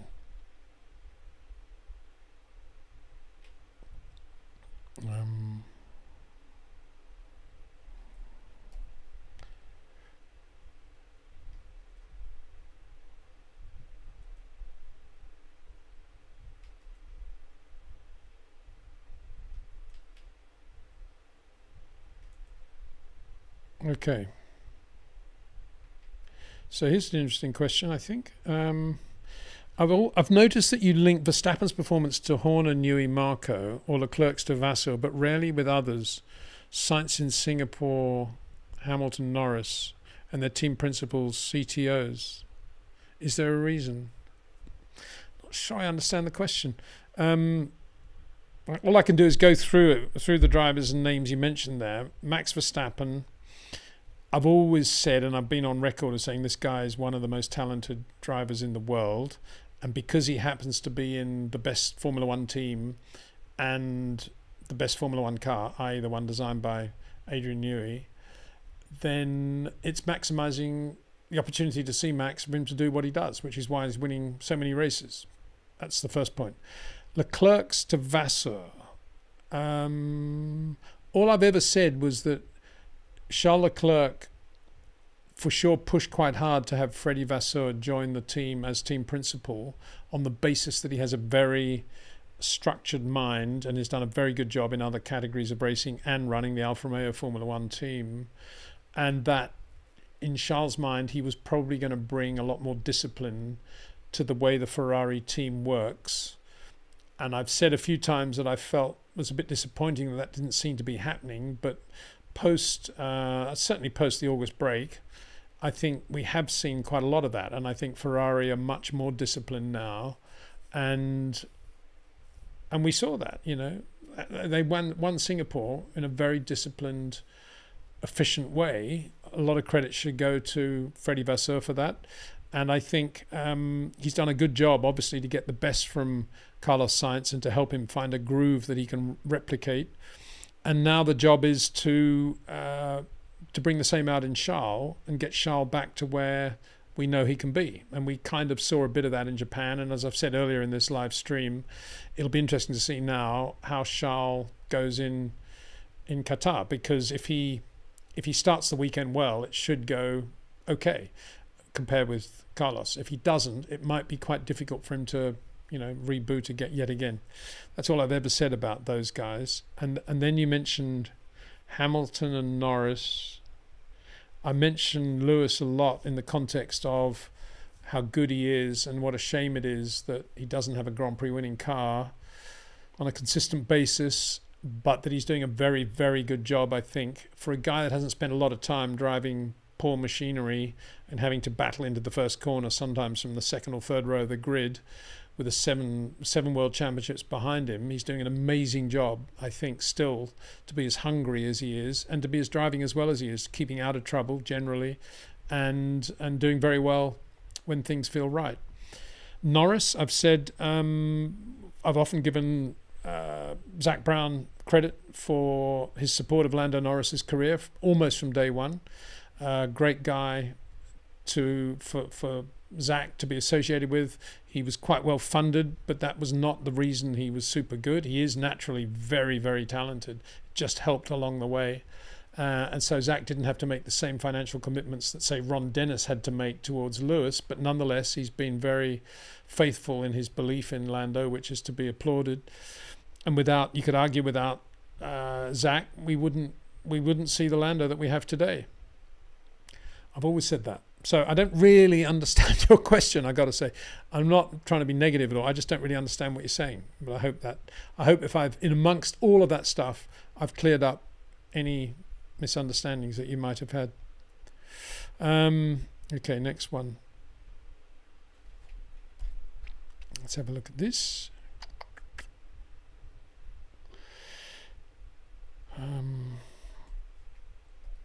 Leo Smile. Oh, that's a nice name.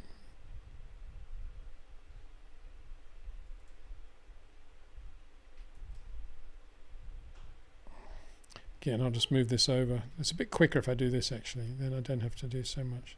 Just about, not sure it's going to fit, is it? Excuse this one. It's not absolutely perfect, but anyway.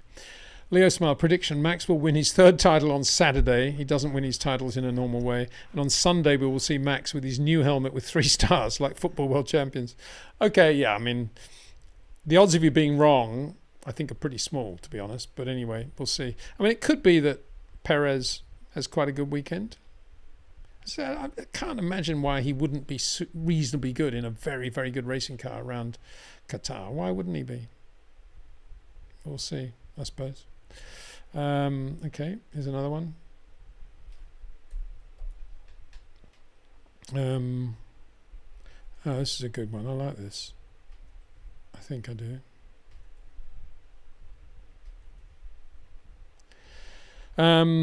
Elliot Davidson. Thank you. Hypothetically, if Formula One had 3-car teams, how would you manage it? 2 number ones and 1 number 2 driver, or the opposite? And would this be good for Formula One? Brilliant content, Short Corner T-shirt. Thank you very much. I've often mentioned this one. I would love to see Formula One having the ability to run 3-car teams, actually, more than I would prefer to see more teams coming in, actually, because I think what we really need is that. And my solution is that you keep the same 2 drivers that you would normally run, but that 3rd car, this is where the FIA could get involved in selection drivers, that 3rd car needs to be a driver that is really good for the country in which you're racing. And so it's a different driver, obviously, throughout the year. Not throughout the year. I mean, you can run the same driver if you want. I'm just saying that that would be encouraged. So when you go to, well, I don't know, if we had an Indian Grand Prix back, you'd make sure that Daruvula was in a car, for example. And if we went to,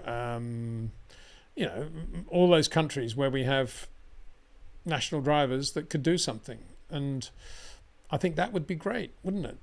Really bring it back. I mean, you can even give old Jacques Villeneuve a drive again in Canada, for example.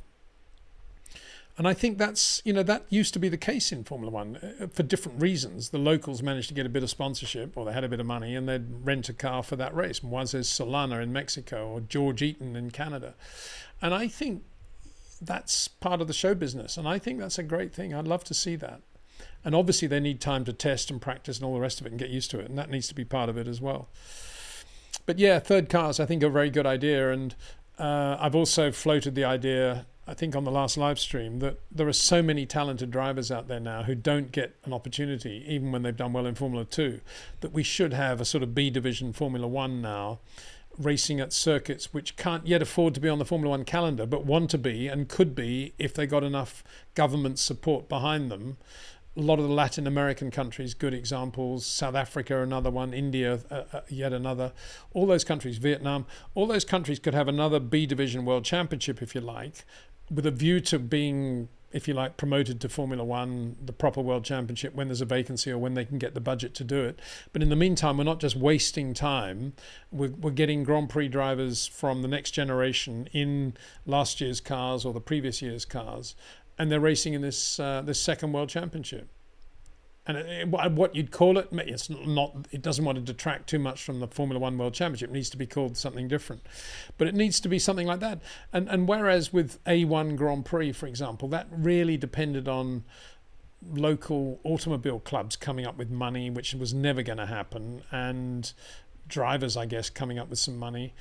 This one would work because you're talking about going to countries where there is an energy and where you can go out and generate sponsorship, and you would have television coverage, and you would have all the things that you need in order to sell it. And it's above Formula 2, and it's the graduation to Formula 1. I think that actually is more important than having more teams on the current Formula 1 grid, and just about as important as having 3rd cars. In fact, it's more important. The more I think about it, the more I think it's a great idea, and we should do it. And we need to think about how to make that happen, because there are so many countries that want to be part of Formula. South Africa is an absolutely classic example. And you could have that. You could have a championship of about 8 different countries that want to be in Formula 1 with perhaps not Formula 1 standard circuits yet, but enough to get by with 2-year-old Grand Prix cars. And there are enough Formula 1 teams running those now because they've got them all for their 3rd drivers because they're not allowed to do any testing anymore. And you do all that. And you'd have, so if you're a Formula 2 winner, no chance to get into Formula 1, at least then you'd have something to go out and do. Tell me where the downside to that is. I don't think there is one. I don't think there's any downside to that at all. Let's make it happen. Okay. So, I think it's almost the witching hour, isn't it? Looks to be 9:30 from my perspective. Last question, I think. Everyone's been very kind, thank you.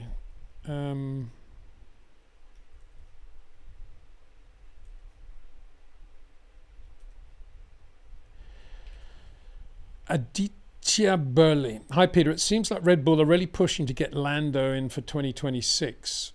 Do you think the pairing of Max and Lando, similar to that of Lewis and George, could be explosive in the long run? No, I think it'd be pretty good. I think long term. I think, are Red Bull pushing to have him in 2026? And why wouldn't they want to have Liam Lawson, for example? I'm sure they would like Lando. He's very good, isn't he? And he's a Red Bull sort of guy and all the rest of it. To me, as I said right at the beginning of this live stream, I'd love to see Lando in an Audi in 2026 with Théo Pourchaire in the other car. And I'd like to see Liam Lawson in a Red Bull sooner rather than later. For Liam Lawson not to have the AlphaTauri drive for next year, I wonder whether they've said to him, Perez is going to do one more year. You've got the drive in 25. Just sit it out. Be patient. Do another year of this or that. I wonder. That's more logical to me. Liam Lawson's very, very good. And I can't imagine Red Bull would not want to do something with him along those lines. Lando, I can imagine wanting to leave McLaren the way it is with Oscar. See the beginning of this video. Going back to the... Put a nice Lando picture in here. I can imagine Lando, look at him there, Oscar looks pretty happy. Lando looks like, yeah. So I can imagine Lando isn't going to want to stay at McLaren forever. Although Zach, he's put a lot into Lando. Is he going to want him to leave? But to me, if Audi were on the phone and I was Lando Norris, and Audi said to me, or Andre Ziedel said to me, number one driver, 26 onwards, Audi factory team, may not be brilliant 26, but we know what we're doing. We've done a massive amount of electrification in not only world endurance, but also rallies. And we've got serious people, and this is Audi. Would you say no to that? To me, that's the way. If I was Lando, I'd be pushing for that right now. And if I was Andreas, I'd be looking to put Pourchaire in the other car right now. Anyway, I'm going to tidy this one up actually, because it's going to be the last one. I've got to make sure it looks a little bit more neat and tidy. So sorry about that. Looks a bit better, doesn't it? So there we are. Thank you very much. And I wanted to, how about this for organisation?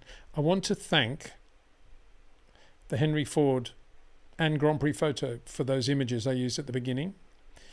And I also want to remind you that if you're based in Asia and you are thinking of a career in motorsport, United Motorsports Academy, www.unitedmotorsportsacademy.com. PW, yours truly, is on the advisory committee, along with some other much more intelligent people than I. But I wanted to say thanks to those two. But above all, of course, to you two for watching and joining me on this live stream. It's been a lot of fun. The next videos I do, as I say, will be from the Grand Prix weekend, Friday, Saturday and Sunday, as usual. And we'll see what happens there. Can Max clinch that Drivers' Championship? I'm sure he can. So with no more ado, thank you very much indeed for watching. And thank you to Jetcraft. Thank you to Pitbox.io. You can read about them also in the description. And of course, there was the video here as well. I'm probably going to put that out in its own right, I think, because I enjoyed doing that. So thank you for watching, and I'll see you again soon.